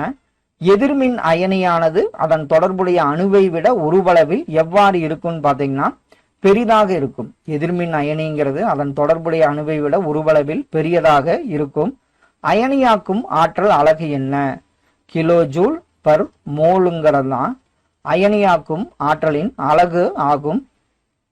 பாக்சைட்டிலிருந்து அலுமினியம் எத்தனை முறையில் பிரித்தெடுக்கப்படுகிறது? பாக்சைட்டிலிருந்து அலுமினியம் பாத்தீங்கன்னா 2 முறை மூலம் பிரித்தெடுக்கப்படுகிறது. இரும்பின் முக்கிய தாது என்ன? ஹேமடைட் அப்படிங்கிறது தான் இரும்பின் முக்கிய தாது ஆகும். 0.25% to 2% கார்பனுடைய இரும்பு எவ்வாறு அழைக்கப்படுகிறதுனா இது பாத்தீங்கன்னா எஃகு. இதுல 0.25% to 2% கார்பனுடைய இரும்பு எஃகு என அழைக்கப்படுகிறது. நிர்வாக கட்டமைப்பில் ஜில்லா பரிஷத் என அழைக்கப்படுவது எது? மாவட்டங்கள் தான் நிர்வாக கட்டமைப்பில் ஜில்லா பரிஷத் என அழைக்கப்படுகிறது. இந்தியாவில் காலனி ஆட்சியில் எந்த ஆண்டு வரை நிர்வாகம் இருந்ததில்லை? 1773 வரையில பாத்தீங்கன்னா காலனி ஆட்சியில் நிர்வாகம் 1773 வரை கிடையாது. இந்திய அரசு அலுவல் விதி கொண்டு வரப்பட்ட ஆண்டு என்ன? இந்திய அரசு அலுவல் விதி கொண்டு வரப்பட்ட ஆண்டு 1961 ஆண்டு. குடியரசுத் தலைவர் பல்வேறு அமைச்சகத்திற்கு பணி ஒதுக்கீடு பற்றி கூறும் பிரிவு எது? இவர் பல்வேறு அமைச்சகத்துக்கு பணி கொடுப்பாரு கூறும் பிரிவு பாத்தீங்கன்னா பிரிவு 77 ஆகும். இந்தியாவின் முதல் அமைச்சரவை செயலர் யாருன்னு கேட்டாங்கன்னா என்ஆர் பிள்ளை தான் இந்தியாவின் முதல் அமைச்சரவை செயலர் ஆவார். அனைத்திந்திய பணிகள் சட்டம் நிறைவேற்றப்பட்ட ஆண்டு என்ன? 1951 தான் அனைத்து இந்திய பணிகள் சட்டம் நிறைவேற்றப்பட்டது. தேசிய காவல் பயிற்சி நிலையம் எங்கு உள்ளது? தேசிய காவல் பயிற்சி நிலையம் பாத்தீங்கன்னா ஹைதராபாத்தில் உள்ளது.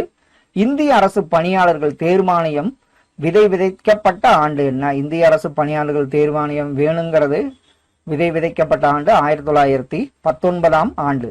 ராயல் ஆணையம் லீ ஆணையம் அறிக்கை சமர்ப்பிக்கப்பட்ட ஆண்டு என்ன?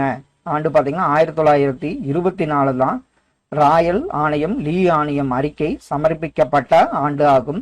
இந்தியாவில் அரசு பணியாளர்கள் தேர்வாணையம் தொடங்கப்பட்ட ஆண்டு எதுன்னு பாத்தீங்கன்னா 1926 ஆண்டு அன்று தொடங்கப்பட்டது. மத்திய அரசு பணியாளர் தேர்வாணையம் பற்றி கூறும் பிரிவு என்ன? இந்திய அரசியலமைப்பு பிரிவு 315 தான் மத்திய அரசு பணியாளர் தேர்வாணையம் பற்றி குறிப்பிடுகிறது. கான்பூர் சதி வழக்கு நடந்த ஆண்டு என்ன? கான்பூர் சதி வழக்கு நடந்த ஆண்டு 1924 ஆண்டாகும். 1928 தென்னிந்திய ரயில்வே வேலை நிறுத்தம் எங்கு நடைபெற்றது? பொன்மலைங்கிற திருச்சி பொன்மலையில தான் தென்னிந்திய ரயில்வே வேலை நிறுத்தம் நடைபெற்றது. மீரட் சதிவழக்கு நடைபெற்ற ஆண்டு என்ன? 1929 தான் மீரட் சதிவழக்கு நடைபெற்றது. 1907 டாடா இரும்பு எஃகு நிறுவனம் அமைக்கப்பட்ட இடம் எது? பீகார்ல தான் 1907 டாடா இரும்பு எஃகு நிறுவனம் அமைக்கப்பட்டது. இந்திய நவீன தொழிலகங்களின் தந்தை என அழைக்கப்படுபவர் டாடா ஆவார். கோயம்புத்தூர் மதுக்கரை சிமெண்ட் தொழிற்சாலை அமைக்கப்பட்ட ஆண்டு எதுன்னு பாத்தீங்கன்னா 1932 கோயம்புத்தூர் மதுக்கரை சிமெண்ட் தொழிற்சாலை அமைக்கப்பட்டது. சூர்யா சென் அவர் என்ன பணி செய்தார்னு பாத்தீங்கன்னா அவர் ஒரு பள்ளி ஆசிரியராக இருந்தார். சாண்டர்ஸ் கொலை வழக்கில் தொடர்புடையவர் யார்? பகத்சிங் தான் சாண்டர்ஸ் கொலை வழக்கில் தொடர்புடையவர் ஆவார். மத்திய சட்டமன்றம் மீது குண்டு வீசியவர் யார்? மத்திய சட்டமன்றம் மீது குண்டு வீசியவர் பகத்சிங் ஆவார். இந்திய கம்யூனிஸ்ட் கட்சி தொடங்கப்பட்ட ஆண்டு என்ன? இந்திய கம்யூனிஸ்ட் கட்சி தொடங்கப்பட்ட ஆண்டு பாத்தீங்கன்னா 1920 துவங்கப்பட்டது. கல்கத்தாவில் முதல் சனநாளை தொடங்கப்பட்ட ஆண்டு 1855 தான் கல்கத்தாவில் முதல் சனநாளை தொடங்கப்பட்டது. சம்ரான் சத்தியாகிரகம் நடந்த ஆண்டு எதுன்னு பாத்தீங்கன்னா 1917 தான் சம்ரான் சத்தியாகிரகம் தொடங்கப்பட்டது. சம்ரானுக்கு காந்தியை அழைத்தவர் யாரு? காந்தி நம்ம இந்தியாவுக்கு எந்த ஆண்டு வந்தாரு, திரும்பி வந்த ஆண்டு, இதெல்லாம் கொஞ்சம் ஞாபகம் வச்சுங்க. இந்திய பணியாளர் சங்கம் அமைத்தவர் யார்? கோபாலகிருஷ்ண கோகலே தான் இந்திய பணியாளர் சங்கம் அமைத்தவர் ஆவார். கேதா போராட்டம் நடந்த ஆண்டு என்ன? 1918 தான் கேதா போராட்டம் நடந்த ஆண்டு ஆகும். குலாம்கரி என்ற புத்தகம் யாருடையது? ஜோதிராவ் பூலே உடையதுதான். அதாவது இதை முதலே பார்த்தோம். இதுல அடிமைத்தனம் அப்படிங்கிறது வரும். ஜோதிராவ் பூலே உடைய புத்தகம் குலாம்கரி ஆகும். மூக் நாயக் இது பாத்தீங்கன்னா வாய் பேச முடியாதவர்களின் தலைவர் தான் மூக் நாயக். அதோட பொருள் மூக் நாயக் என்ற பத்திரிகையை வெளியிட்டவர் யாருன்னா அம்பேத்கர் ஆவார். பூரண சுயராஜ்யம் வேண்டி தீர்மானம் நிறைவேற்றப்பட்ட மாநாடு எதுன்னு பாத்தீங்கன்னா லாகூர் மாநாட்டுல தான் பூரண சுயராஜ்யம் வேண்டி தீர்மானம் நிறைவேற்றப்பட்டது. தமிழகத்தில் உப்பு சத்தியாகிரகம் யார் தலைமையில் நடந்தது? அவங்க திருச்சி டு வேதாரண்யம் எத்தனை பேரோட செஞ்சாங்க? இதெல்லாம் ஒரு இம்பார்ட்டன்ட் கொஸ்டின். இதெல்லாம் ரிப்பீட் ஆகிறது தான். தமிழகத்தில் உப்பு சத்தியாகிரகம் ராஜாஜி அவர்கள் தலைமையில் நடைபெற்றது. காந்தி இர்வின் ஒப்பந்தம் ஏற்பட்ட ஆண்டு என்னன்னா 1931 தான் காந்தி இர்வின் ஒப்பந்தம் மேற்கொள்ளப்பட்டது. மகத் சத்தியாகிரகம் யாரால் நடத்தப்பட்டது? அம்பேத்கர் அவர்கள் தான் அந்த பொதுக்குளத்துல நீர் எடுக்கிறதுக்கு அந்த மகத் சத்தியாகிரகம் நடைபெற்றது. சுதந்திர தொழிலாளர் கட்சி தொடங்கப்பட்ட ஆண்டு எதுன்னு பாத்தீங்கன்னா 1937 சுதந்திர தொழிலாளர் கட்சி தொடங்கப்பட்டது. காந்தியடிகளின் அரசியல் குரு யாருன்னு கேட்டானா கோபாலகிருஷ்ண கோகலே அவர்கள் தான் காந்தியடிகளின் அரசியல் குரு ஆவார். இந்திய தேசிய காங்கிரஸ் தொடங்கப்பட்ட ஆண்டு என்ன? அதுல முதல் தலைவர் யாரு? எத்தனை மாநாடுகள் நடந்தது அப்படிங்கறதெல்லாம் இம்பார்ட்டன்ட் கொஸ்டின். 1855 போட்டிருக்கேன். 1885 தொடங்கப்பட்டது. காங்கிரஸ் முதல் கூட்டத்தில் கலந்து கொண்ட முஸ்லிம்களின் எண்ணிக்கை எவ்வளவுன்னா 2 பேர் கலந்து கொண்டனர். கௌராக் சினி சபைகள் அப்படிங்கிறது என்னன்னு கேட்டாங்கன்னா இது பசு பாதுகாப்பு சங்கங்கள் தான் கௌராக் சினி சபைகள் என அழைக்கப்பட்டன. பஞ்சாப் இந்து சபை அமைக்கப்பட்ட ஆண்டு என்னன்னு பாத்தீங்கன்னா 1909 தான் பஞ்சாப் இந்து சபை அமைக்கப்பட்டது. லக்னோ ஒப்பந்தம் ஏற்படுத்தப்பட்ட ஆண்டு பாத்தீங்கன்னா 1916 லக்னோ ஒப்பந்தம் மேற்கொள்ளப்பட்டது. ஹிந்துக்களின் முதல் அகில இந்திய மாநாடு எங்கு நடந்ததுன்னா ஹரித்துவார்ல தான் இந்துக்களோட முதல் அகில இந்திய மாநாடு நடந்தது. ஜின்னா இந்து முஸ்லிம் ஒற்றுமையின் தூதுவர் என்று அழைக்கப்பட்டார். யாரால் அழைக்கப்பட்டார்னு பாத்தீங்கன்னா சரோஜினி நாயுடு அவர்கள் தான் ஜின்னா அவர்கள் இந்து முஸ்லிம் ஒற்றுமையின் தூதுவர் என்று அழைத்தார். ராஷ்டிரிய சுயசேவாக் சங்கம் RSS இது துவங்கப்பட்ட ஆண்டு பாத்தீங்கன்னா 1925 RSS துவக்கப்பட்டது. முகலாயர் காலத்தில் அலுவலக மற்றும் நீதிமன்ற மொழியாக இருந்த மொழி எதுன்னு பாத்தீங்கன்னா பாரசீக மொழி தான் முகலாயர் காலத்தில் அலுவலக மற்றும் நீதிமன்ற மொழியாக விளங்கியது. வெள்ளையினே வெளியேறு இயக்கம் நடைபெற்ற ஆண்டு என்னன்னு பாத்தீங்கன்னா 1942 நடைபெற்றது. ஒரு திறந்த சங்கிலி தொடர் கரிம சேர்மத்தின் மூலக்கூறு வாய்ப்பாடு C3H6.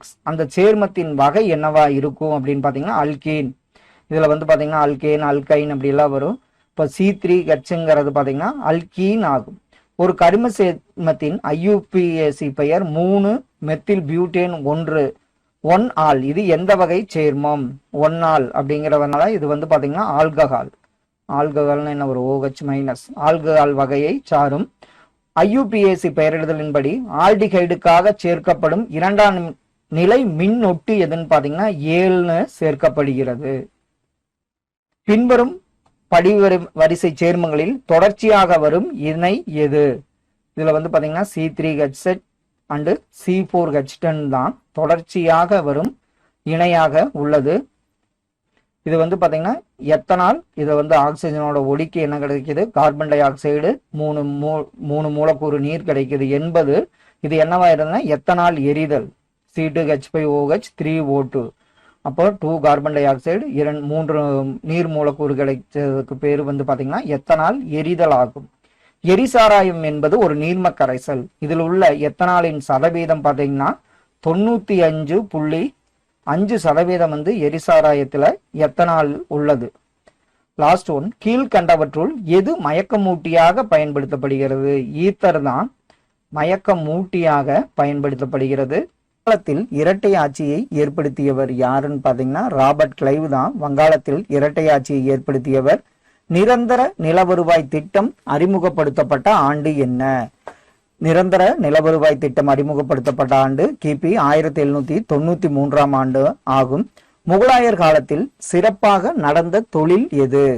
முகலாயர் காலத்துல சிறப்பாக நடந்த தொழில் பாத்தீங்கன்னா துணி வகைகள், துணி சம்பந்தமான தொழில்கள் ஆகும். சிவாஜியின் ஆசிரியர் யார்? ஆப்ஷன்ல பாருங்க, ராமதாஸ் அவர்கள் தான் சிவாஜியின் ஆசிரியர் ஆவார். சிவாஜி முதலில் எந்த கோட்டையை கட்டினார்? சிவாஜி வந்து பாத்தீங்கன்னா ராய்கார் கோட்டையை தான் முதலில் கட்டினார். தாதாஜி கொண்டதேவ் என்பவர் யார்? அவர் வந்து சிவாஜியின் பாதுகாவலர் அப்படிங்கிறது தான் சரியான விடை.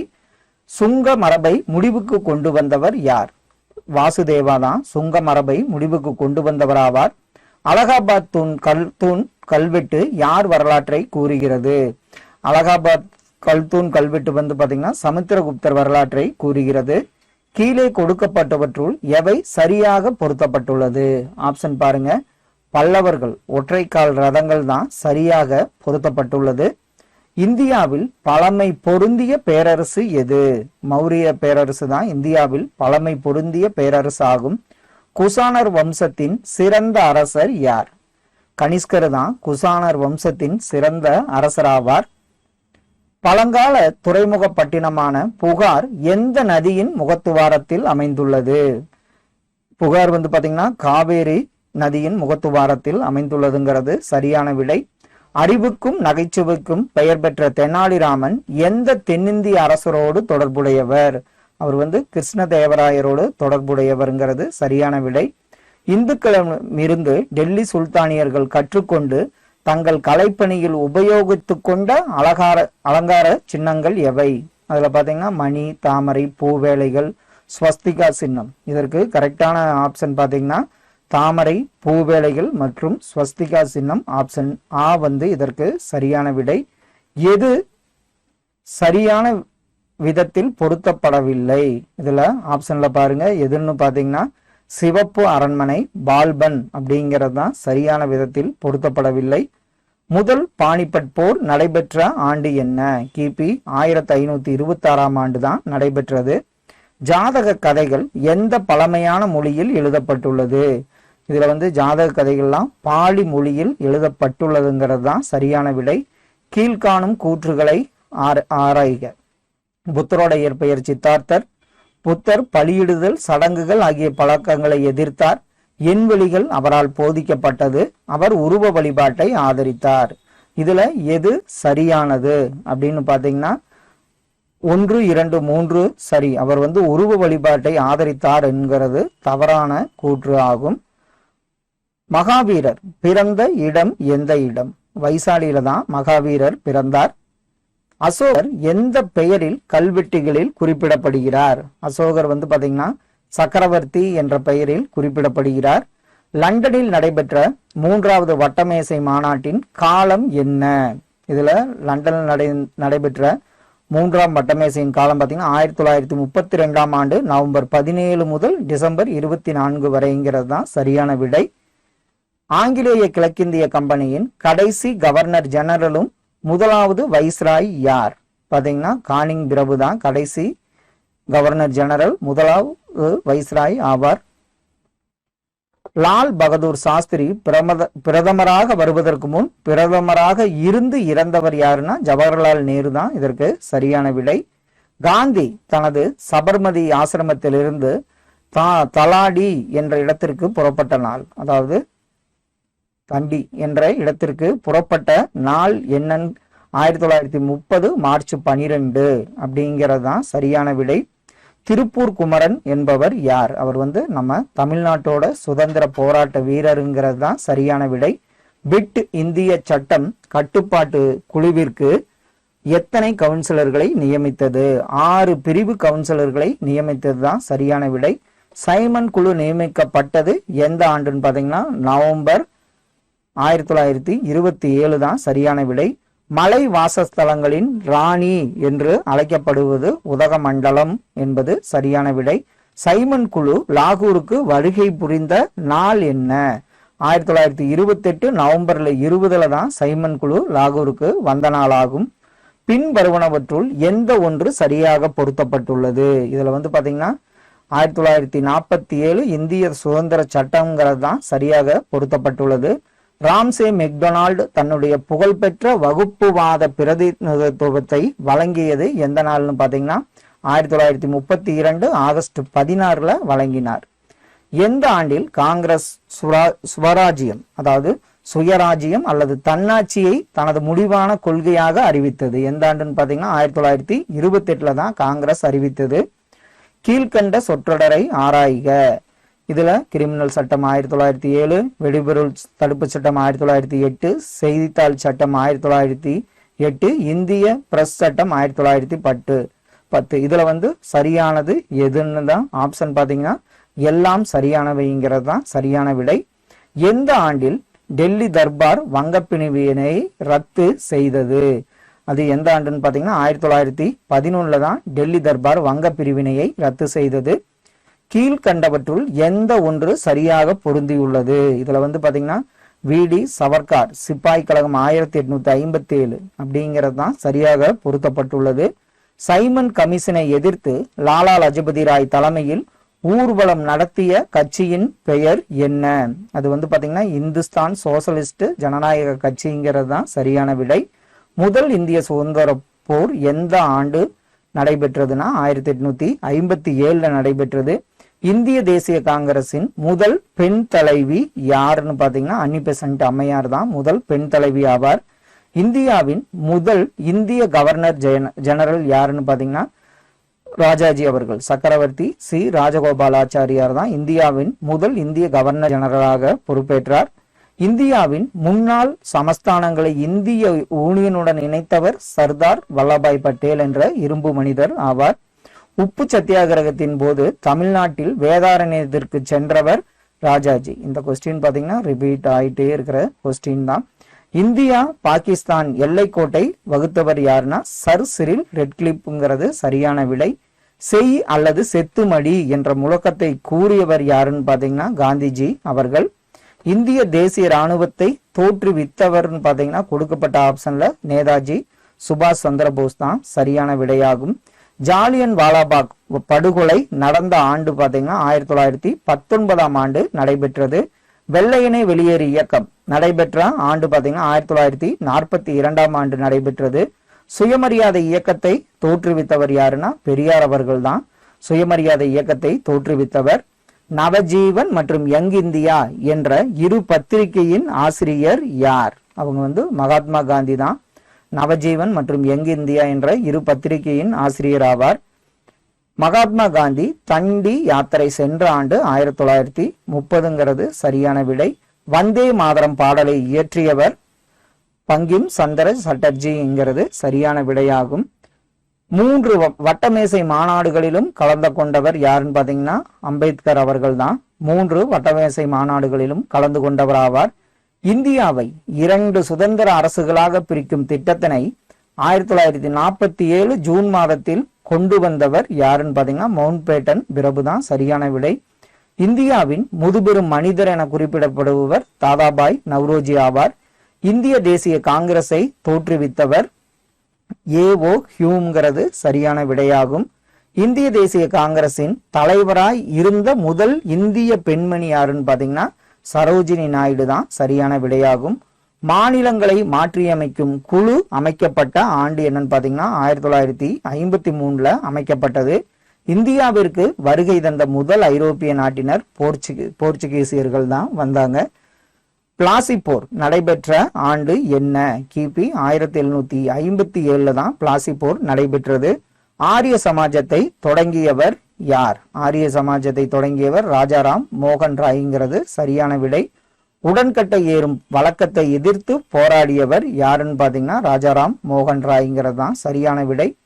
பட்டியல் 1 பட்டியல் 2 பொருத்துக என்னங்கிறத பார்த்துடலாம். ஆப்ஷன் ஏ தான் இதற்கு சரியான விடை. அசோகர் தர்மம், கனிஷ்கர் மகாயானம், கல்கனர் இது பாத்தீங்கன்னா ராஜதரங்கிணி, யுவான் சுவாங் யாத்ரீகர்களின் இளவரசன் என போற்றப்படுகிறார். மூன்றாவது புத்த சங்கத்தை கூட்டியவர் யாருன்னு பாத்தீங்கன்னா அசோகர் தான் மூன்றாவது புத்த சங்கத்தை கூட்டியவர் ஆவார். கீழ் கொடுக்கப்பட்டவற்றில் எந்த ஒன்று சரியாக பொருந்தியுள்ளது? இதுல பகவத்கீதா வேத வியாசருங்கிறது தான் சரியாக பொருத்தப்பட்டுள்ளது. பாமினி அரசை தோற்றுவித்தவர் யார்? இதுல கொடுக்கப்பட்ட ஆப்ஷன்ல யாரும் இல்லை, இவர்களில் யாரும் இல்லைங்கிறதா சரியான விடை. டில்லி சுல்தானியம் ஏற்பட காரணமாய் இருந்தவர் யாருன்னு பாத்தீங்கன்னா கோரி முகமது ஆவார். அங்காடி சீர்திருத்தத்தை கொண்டு வந்தவர் யாருன்னு பாத்தீங்கன்னா அலாவுதீன் கில்ஜி தான் அங்காடி சீர்திருத்தத்தை கொண்டு வந்தவர். டில்லியின் முதலாவது சுல்தான் யாருன்னு பாத்தீங்கன்னா குத்புதீன் ஐபக் தான் முதலாவது சுல்தான் ஆவார். பாபர் நாமாவை எழுதியவர் யாருன்னா பாபர் தான் சரியான விடையாகும். இசையை ஆதரிக்காத முகலாய மன்னன் யாருன்னு பாத்தீங்கன்னா அவுரங்கசீப் தான் இசையை ஆதரிக்காத முகலாய மன்னன் ஆவார். கீழ்கண்ட கூற்றுகளை ஆராய்க. அக்பர் ஒரு மத சகிப்பாளர். அக்பர் ராசபுத்திரர்களுடன் நட்புறவு கொண்டிருந்தார். அக்பர் முஸ்லிம் அல்லாதவர்களை தண்டித்தார். அக்பர் ஒரு புதிய சமயத்தை அறிமுகப்படுத்தினார். இதுல எதுன்னு பாத்தீங்கன்னா 1, 2 மற்றும் 4 சரியானது.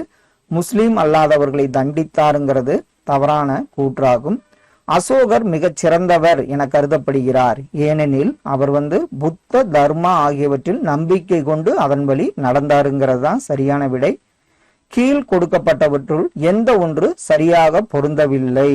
இதுல பாத்தீங்கன்னா பானர் கொள்கைகள்ங்கிறது சரியாக பொருந்தவில்லை. இந்திய நெப்போலியன் என அழைக்கப்பட்டவர் யாருன்னா சமுத்திரகுப்தர் தான் அவ்வாறு அழைக்கப்பட்டார்.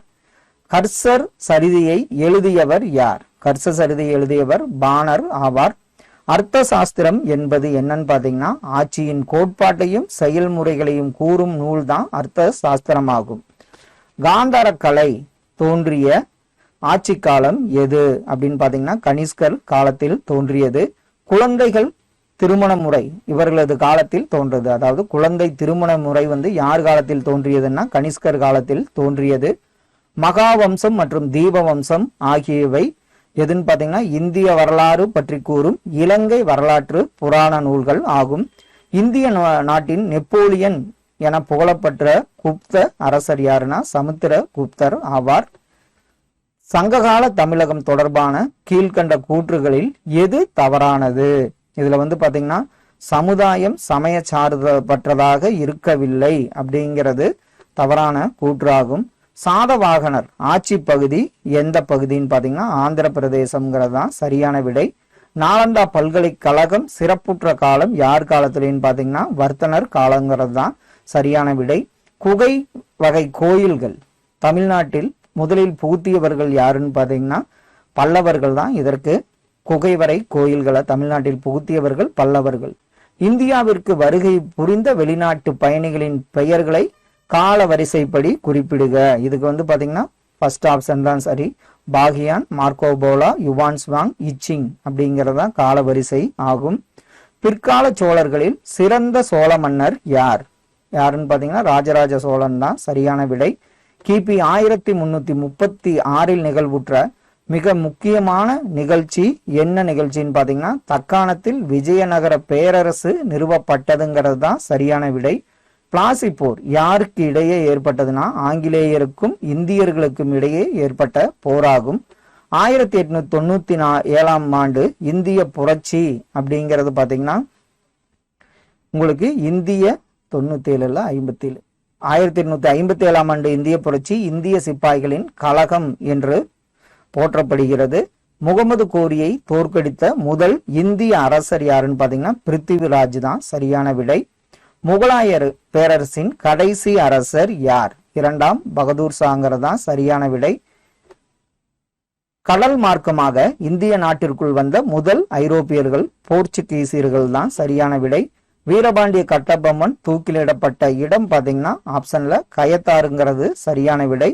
ராணி மங்கம்மாள் ஆண்டது எங்கிருந்துன்னு பாத்தீங்கன்னா மதுரையில் இருந்துங்கிறது தான் சரியான விடையாகும். கர்சன் பிரபுவின் ஆட்சி புகழுக்கு காரணம் அவருடைய என்ன? ஆப்ஷன் பாருங்க, வங்க பிரிவினை அப்படிங்கிறது தான் சரியான விடையாகும்.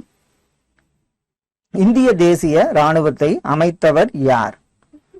இந்திய தேசிய இராணுவத்தை அமைத்தவர் நேதாஜி சுபாஷ் சந்திர போஸ் ஆவார்.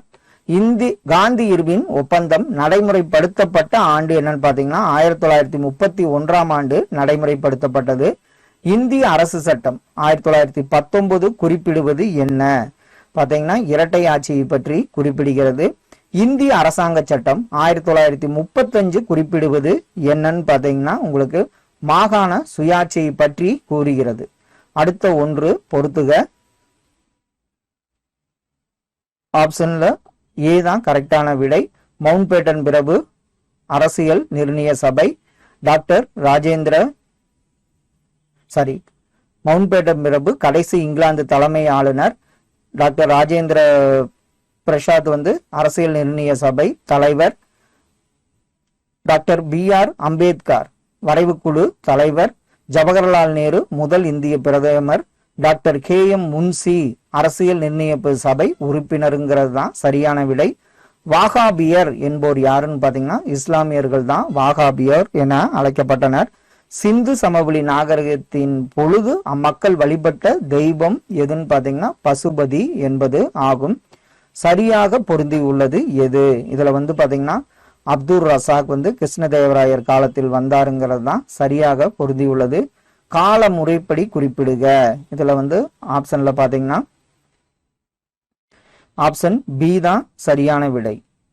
அதாவது பார்ச்சுவர். அடுத்தவர் பாத்தீங்கன்னா மகாவீரர். அடுத்தது பத்ரபாகு, ஸ்தூல பத்ரா. இதான் கால வரிசைப்படி சரியாக பொருத்தப்பட்டுள்ளது. இதுல அடுத்த ஒன்று காலமுறைப்படி தான். ஆரியப்பட்டா, பாஸ்கரா, பிரம்மகுப்தா.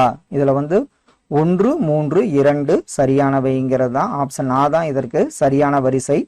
அடுத்தது காலமுறைப்படி. கபீர், ராமானந்தர், நானக், வல்லபாச்சாரியார். இதுல வரிசை முறைப்படி அப்படின்னு பாத்தீங்கன்னா ஆப்ஷன் சி தான். 2, 1, 4, 3ங்கிறது தான் சரியான விடையாகும். சிவாஜியின் வாழ்க்கை தொடர்பான செய்திகளை கால வரிசைப்படி படுத்துக. அதாவது ஆக்ராவிற்கு செல்லல், 2ஆம் முறையாக சூரத்தை தாக்குதல், அரியணை ஏறல். இதுல சரியான விடை பாத்தீங்கன்னா 4, 1 புரந்தர உடன்பாடு செய்தல் ஃபர்ஸ்ட் வரும். அப்புறம் 1, 2, 3ங்கிறது தான் சரியான விடை. கால முறைப்படி குறிப்பிடுக. ஆகஸ்ட் அறிவிப்பு, சூரத் பிளவு, நீர் அறிக்கை, வெள்ளையனே வெளியேறு இயக்கம். இதற்கு சரியான விடை பாத்தீங்கன்னா 2, 3, 1, 4 தான். சூரத் பிளவு, நீரு அறிக்கை, ஆகஸ்ட் அறிவிப்பு, லாஸ்ட் ஒன் தான் வெள்ளையனே வெளியேறு இயக்கம்ங்கிறது சரியான விடையாகும். கால முறைப்படி குறிப்பிடுக. பதேபூர் சிக்ரி, சசராம் கல்லறை, தாஜ்மஹால். இதுல சரியான ஆப்ஷன் பாத்தீங்கன்னா 2, 1, 3 அப்படிங்கிறது தான் சரியான வரிசையாகும். அடுத்தது வரிசைப்படுத்துக. கீழ்பட்ட ஒதுக்கு கொள்கை, கீழ்பட்ட ஐக்கிய கொள்கை, கீழ்பட்ட சம கூட்டாட்சி கொள்கை, சுற்றன் காப்ப கொள்கை. இதுல கால முறைப்படி எதுன்னு பாத்தீங்கன்னா ஆப்ஷன் ஏ தான் உங்களுக்கு இதற்கு சரியான விடையாகும். அடுத்தது கூற்று காரணம். டல்கௌசி தன் நாடிழப்பு கொள்கையால் இந்திய அரசுகளை இணைத்தார். ஆங்கிலேயர் அயோத்தியை ஆளப்படுவோரின் நலனுக்காக என்ற போர்வையில் இணைத்தனர்.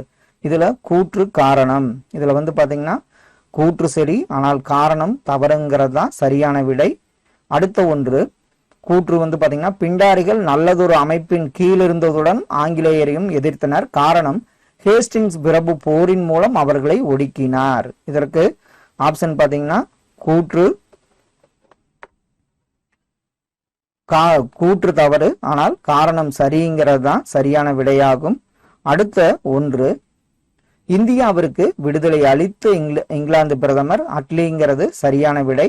அடுத்து ஒன்று கூற்று காரணம், பிரிட்டிஷ் ஆட்சியாளர்கள் இந்திய ரயில்வேயை நிறுவி முன்னேற்றம் அடைய செய்தனர். காரணம் பிரிட்டிஷ் ஆட்சியாளர்கள் இந்தியாவில் தனியார் தொழிலை முன்னேற்றுவதில் அக்கறையாக இருந்தனர். இதுல குறியீடுகள் கொண்டு எதுன்னு பாத்தீங்கன்னா கூற்று சரி, ஆனால் காரணம் தவறுங்கிறது தான் சரியான விடை. இந்திய தேசிய காங்கிரஸை உருவாக்கியவர் ஆலன் ஆக்டேவின் ஹியூம் அப்படிங்கிறது சரியான விடை. சுதேசி இயக்கம் என்பது என்னங்கிறது பாத்தீங்கன்னா அயல்நாட்டு பொருட்களை புறக்கணித்து இந்திய பொருளை ஆதரித்தல் அப்படிங்கிறது தான் சுதேசி இயக்கமாகும். சுயராஜ்யம் எனது பிறப்புரிமை இக்கூற்றால் யாரால் முழங்கப்பட்டதுன்னா உங்களுக்கு திலகர் அவர்களால் முழங்கப்பட்ட கூற்று ஆகும். கேபினட் மிஷன் இந்தியாவிற்கு அனுப்பப்பட்டது எதுக்குன்னா அரசியலமைப்பு சிக்கலை தீர்க்கத்தான் இதற்கு சரியான விடை. சூதாய கித்மத்கார்களின் தலைவர் யார்? ஆப்ஷன் பாருங்க, கான் அப்துல் கபார் கான் தான் சூதாய கித்மக்கார்களின் தலைவர் ஆவார். சைமன் குழு இந்தியாவிற்கு வந்த ஆண்டு என்ன? 1928 அவங்க வந்தாங்க. 1946 ஆண்டு இந்திய அரசியலமைப்பு சபையின் தலைவர் யாருன்னா ராஜேந்திர பிரசாத்ங்கிறது தான் சரியான விடை. கீழ்கண்டவற்றில் எந்த ஒன்று இணைக்கப்பட்டுள்ளது சரியாக? ஆப்ஷன் பாருங்க, கர்ச சாஸ்திரம் பானர் தான் சரியாக இணைக்கப்பட்டுள்ளது.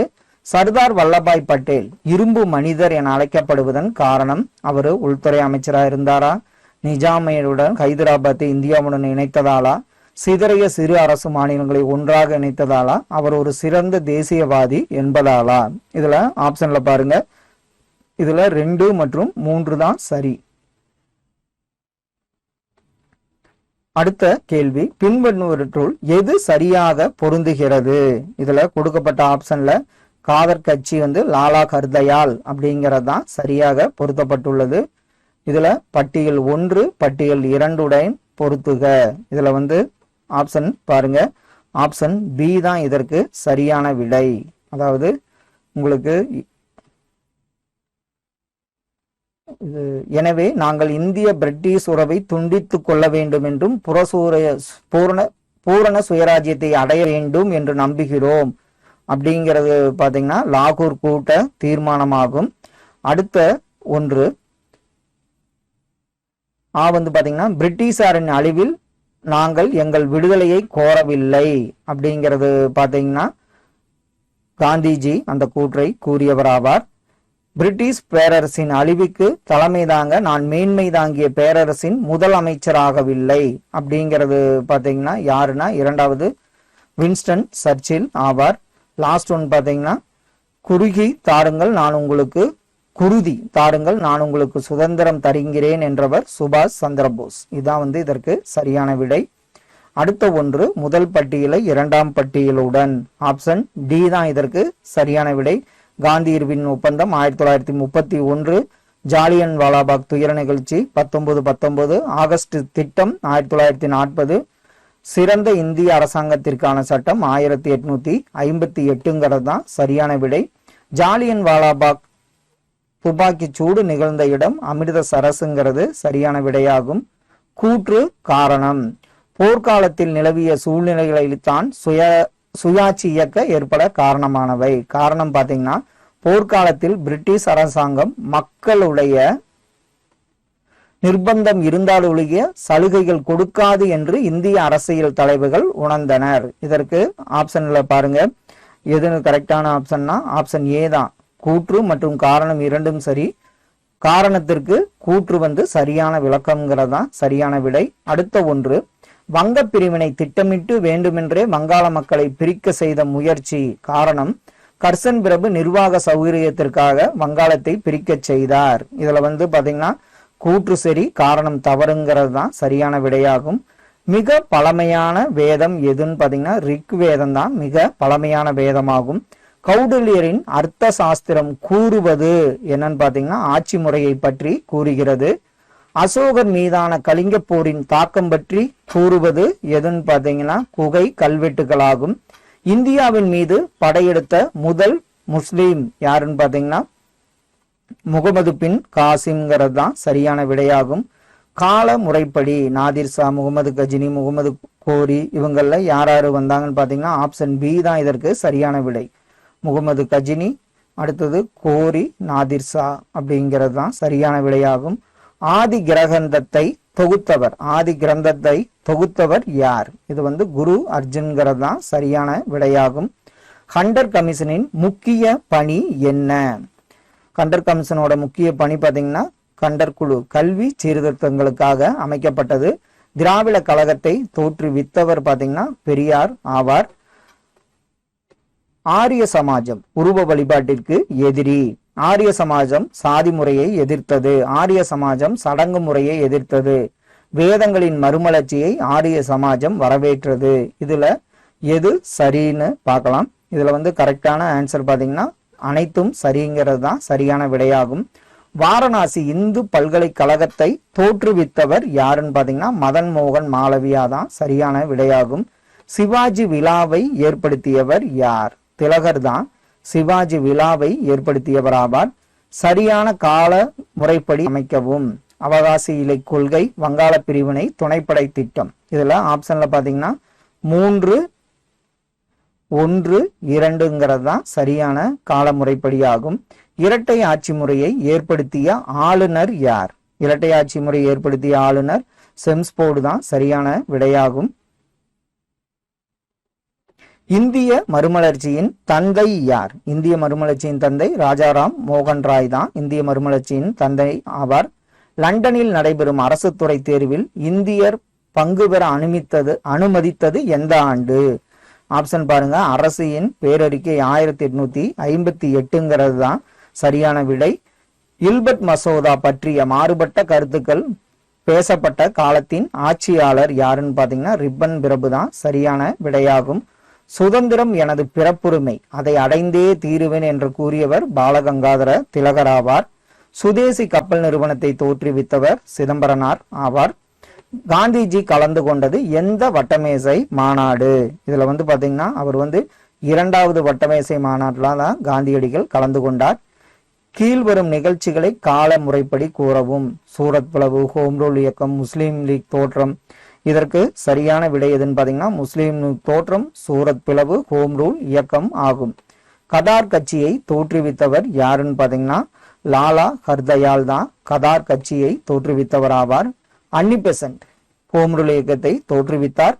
வெளிநாட்டு பொருட்களை பகிஷ்கரிக்க தூண்டினார். தேசிய கல்வி முறையை ஆதரித்தார். சுதேசமித்திரனின் பத்திரிகை ஆசிரியராக இருந்தார். இதுல 1, 2, 3 சரி. சுதேசமித்திரிகையின் பத்திரிகை ஆசிரியருங்கிறது தவறானதாகும். பின் வருவனவற்றுள் எது சரியாக பொருத்தப்பட்டுள்ளது? திலகர் கேசரிங்கிறது சரியாக பொருத்தப்பட்டுள்ளது. அடுத்தது கூற்று. ஒத்துழையாமை இயக்கத்தை காந்திஜி வாபஸ் வாங்கினார். காரணம் பாத்தீங்கன்னா சௌரி சௌரா போலீஸ்காரர்கள் கொல்லப்பட்டது அவர் மனத்தை மாற்றியது. இதற்கு கூற்று காரணம் சரி. மேலும் காரணத்திற்கு கூற்று சரியான விளக்கம்ங்கிறது சரியான விடை. காந்திஜியின் அரசியல் குரு யாருன்னு பாத்தீங்கன்னா கோபாலகிருஷ்ண கோகலேங்கிறது சரியான விடையாகும். அடுத்தது கூற்று. இந்தியர்கள் சைமன் குழு கமிஷனை புறக்கணித்தனர். காரணம் அது இந்தியர் பிரச்சனையை சரியாக ஆராயவில்லை. இதற்கு ஆப்ஷன் பாத்தீங்கன்னா கூற்று சரி, ஆனால் காரணம் தவறுங்கிறது சரியான விடை. பின் வருவனவற்றுள் எது சரியாக இணைக்கப்படவில்லை? இதுல பாத்தீங்கன்னா அலிகார் இயக்கம் ஜின்னாங்கிறது சரியாக இணைக்கப்படவில்லை. தனி நாடு வேண்டும் முஸ்லீம் லீக் எப்போது கோரிக்கை விடுத்தது? அவங்க 1940ஆம் ஆண்டு கோரிக்கை விடுத்தனர். சுதந்திர இந்தியாவின் முதல் கவர்னர் ஜெனரல் யார்? மவுண்ட் பேட்டன் பிரபு தான் சுதந்திர இந்தியாவின் முதல் கவர்னர் ஜெனரலாக இருந்தார். அடுத்தது பட்டியல் 1, அதாவது பட்டியல் 2உடன் பொருத்தி இதற்கு சரியான விடை பாத்தீங்கன்னா ஆப்ஷன் சி தான். பாண்டிச்சேரி உடன்படிக்கைப்படி பாண்டிச்சேரி பிரெஞ்சுக்காரர்கள் வசம் இருந்தது. கோவா போர்ச்சுகீசியர்கள், தரங்கம்பாடி டேனியர்கள், மதராஸ் ஆங்கிலேயர்கள் வசம் இருந்ததாகும். அடுத்த ஒன்று இது நடனம் குறித்து. இதுல பாத்தீங்கன்னா ஆப்ஷன் சி சரியான விடை. மூங்கில் நடனம் நாகாலாந்து, பங்காரா பஞ்சாப், கதி அப்படிங்கிறது பாத்தீங்கன்னா வங்காளம், கோலாட்டம் தமிழ்நாடுங்கிறது சரியான விடையாகும். கீழே கொடுக்கப்பட்டவற்றுள் எவை சரியாக பொருத்தப்பட்டுள்ளது? ஆப்ஷன் பாருங்க. பேகம் ஹசரத் தான் லக்னோ. இதுல இது ஒரு இம்பார்ட்டன்டான கேள்வி, ரிப்பீட்டட் ஆயிட்டே தான் இருக்கிற கேள்வி. பாரத்பூர் சிப்பாய் கழகம் தோன்ற உண்மையான காரணம் என்ன? இதுல ஆப்ஷன்ல பாருங்க.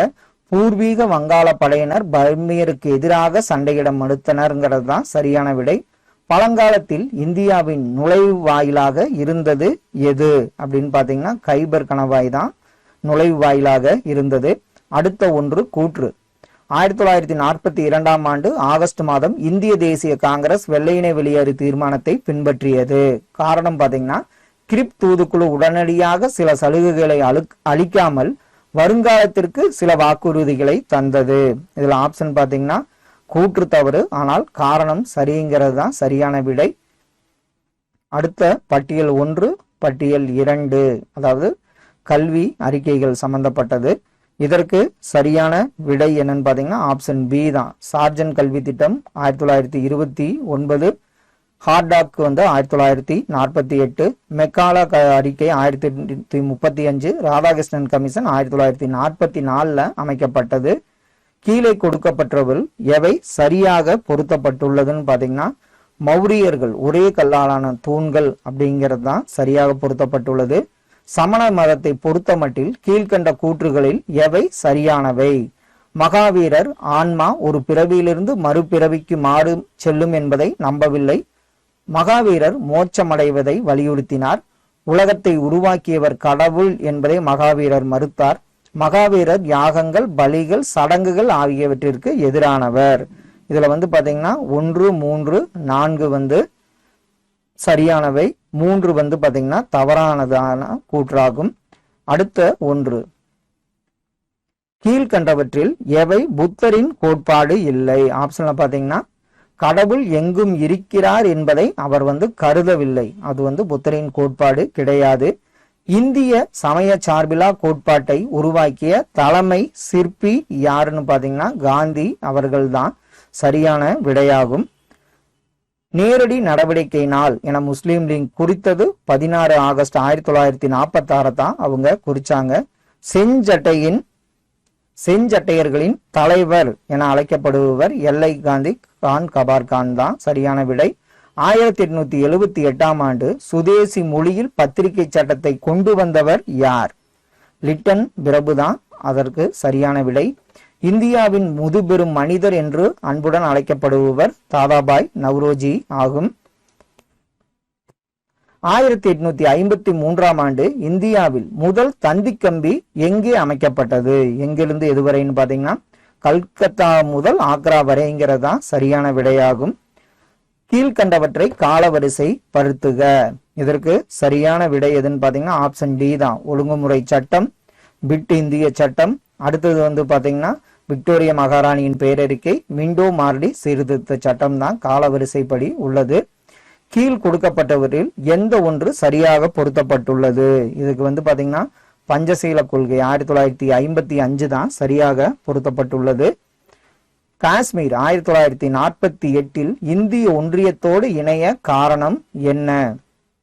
காரணம் பாத்தீங்கன்னா மகாராஜா கரிசிங் பாகிஸ்தானின் தாக்குதலை கண்டு பயந்தார் அப்படிங்கிறது தான் சரியான விடை. அடுத்தது சரியாக பொருத்தப்பட்ட இணைகளை கண்டுபிடிக்க. ஆப்ஷன்ல பாருங்க. 1915 இந்திய பாதுகாப்பு சட்டம் இயற்றப்பட்டதுங்கிறது தான் சரியான விடையாகும். நமது இன்றைய ஆலயங்கள் என்று ஜவஹர்லால் நேரு கருதியது எதைன்னா அணைக்கட்டுகளும் நீர் மின்சார திட்டங்களை தான் அவர் கருதினார். இந்திய தேசிய காங்கிரஸை தோற்றுவித்த ஏவோ ஹியூம் துவக்கத்துல என்னவா இருந்தாருன்னு பாத்தீங்கன்னா கிழக்கிந்திய கம்பெனியின் பணியாளருங்கிறது தான் சரியான விடை. மாண்டேகு செம்ஸ்போர்ட் சீர்திருத்தங்கள் 1919 முக்கிய கூறு என்னன்னு பாத்தீங்கன்னா இரட்டை ஆட்சி தான் அதற்கு சரியான விடை. ஒத்துழையாமை இயக்கத்தை காந்திஜி திரும்ப பெற்றுக்கொண்டதன் காரணம் என்னன்னு பாத்தீங்கன்னா சௌரி சௌராவில் ஏற்பட்ட மக்களோட வன்முறையாகும். லாலா லஜபதி ராய் அவர்கள் மரண காயங்கள் பெற்றது எப்போது பாத்தீங்கன்னா சைமன் குழு எதிர்ப்பு போராட்டம் செய்த போதுதான் அவர் மரண காயங்களை பெற்றார். முஸ்லிம் லீக் பாகிஸ்தான் தீர்மானத்தை நிறைவேற்றிய ஆண்டு என்னன்னு பாத்தீங்கன்னா 40ஆம் ஆண்டு நிறைவேற்றினார்கள். ஜம்மு காஷ்மீர் இந்தியாவுடன் இணைந்த ஆண்டு என்னன்னு பாத்தீங்கன்னா கிபி 1948 தான் சரியான விடை. சுதந்திர இந்தியாவின் முதல் இந்திய கவர்னர் ஜெனரல் வந்து பாத்தீங்கன்னா ராஜாஜிங்கிறது சரியான விடையாகும். இந்திய தேசிய காங்கிரசிற்கு தலைமை தாங்கிய முதல் இந்திய பெண்மணி அப்படின்னு பாத்தீங்கன்னா சரோஜினி நாயுடு தான் சரியான விடையாகும். 1947 இந்திய பிரிவினைக்கு காரணமான தலைவர் யாருன்னு பாத்தீங்கன்னா முகமது அலி ஜின்னா தான் சரியான விடை. டெல்லி தர்பாரில் வங்க பிரிவினையை ரத்து செய்ய அறிவிக்கப்பட்ட ஆண்டு எதுனா 1911 ஆகும். முதல் கர்நாடக போர் எதனுடன் தொடர்புடையது? இது வந்து பாத்தீங்கன்னா ஆஸ்திரிய வாரிசுரிமை போர் காரணமாகத்தான் முதல் கர்நாடக போர் ஏற்பட்டது. 1760ஆம் ஆண்டு நடைபெற்ற வந்தபாசி போரில் பங்கு கொண்ட ஐரோப்பியர்கள் யாருன்னு பாத்தீங்கன்னா பிரெஞ்சுக்காரர்கள் மற்றும் ஆங்கிலேயர்கள் தான் சரியான விடை. பூஜ்ஜியத்தை யார் கண்டுபிடித்தது? ஆரியப்பட்டா தான் பூஜ்ஜியத்தை கண்டுபிடித்தவர் ஆவார். இதுல பட்டியல் 1 பட்டியல் 2 பொருத்துக. ஆப்ஷன் பாத்தீங்கன்னா ஏ தான் சரியான விடை. கரிகாலன், சோழன், செங்குட்டுவன், சேரன், நெடுஞ்செழியன், பாண்டியன், மானஸ் என்ற மோகா வந்து சாகா அப்படிங்கிறது சரியான விடை. அடுத்த ஒன்று பட்டியல் 1 பட்டியல் 2 பொருத்தி. இதுக்கு வந்து ஆப்ஷன் ஏ தான். பல்லவர்கள் வந்து பாத்தீங்கன்னா மகாபலிபுரம், மௌரியர்கள் பாடலிபுத்திரம், முகமது பின் துக்ளக் தேவகிரி, சோழர்கள் வந்து தஞ்சாவூருங்கிறது சரியான விடையாகும். ரயத்வாரி முறையில் யாருடன் ஒப்பந்தம் செய்து கொள்ளப்பட்டது? யாருடன் பாத்தீங்கன்னா ஜமீன்தாரர்கள் தான் சரியான விடையாகும். தல சுயாட்சி முறையின் தந்தை என அழைக்கப்படுபவர் யாருன்னு பாத்தீங்கன்னா உங்களுக்கு ரிப்பன் பிரபு தான் தல சுயாட்சியின் தந்தை என அழைக்கப்படுகிறார். இந்திய தேசிய காங்கிரஸை தோற்றுவித்தவர் ஏ.ஓ. ஹியூம் ஆவார். இந்திய மறுமலர்ச்சியின் விடிவெள்ளி என அழைக்கப்படுபவர் பாத்தீங்கன்னா ராஜாராம் மோகன் ராய் ஆவார். சுப்பிரமணிய பாரதியார் பிறந்த இடம் எதுன்னு பாத்தீங்கன்னா எட்டயபுரம்ங்கிறது சரியான விடையாகும். இந்திய தேசிய கீதத்தை இயற்றியவர் ரவீந்திரநாத் தாகூருங்கிறது சரியான விடை. கடைசி ஒன்று, இந்தியா சார்பில் பஞ்சசீல கொள்கையில் கையெழுத்திட்டவர் யாருன்னு பாத்தீங்கன்னா நேருங்கிறது சரியான விடையாகும். Thank you all.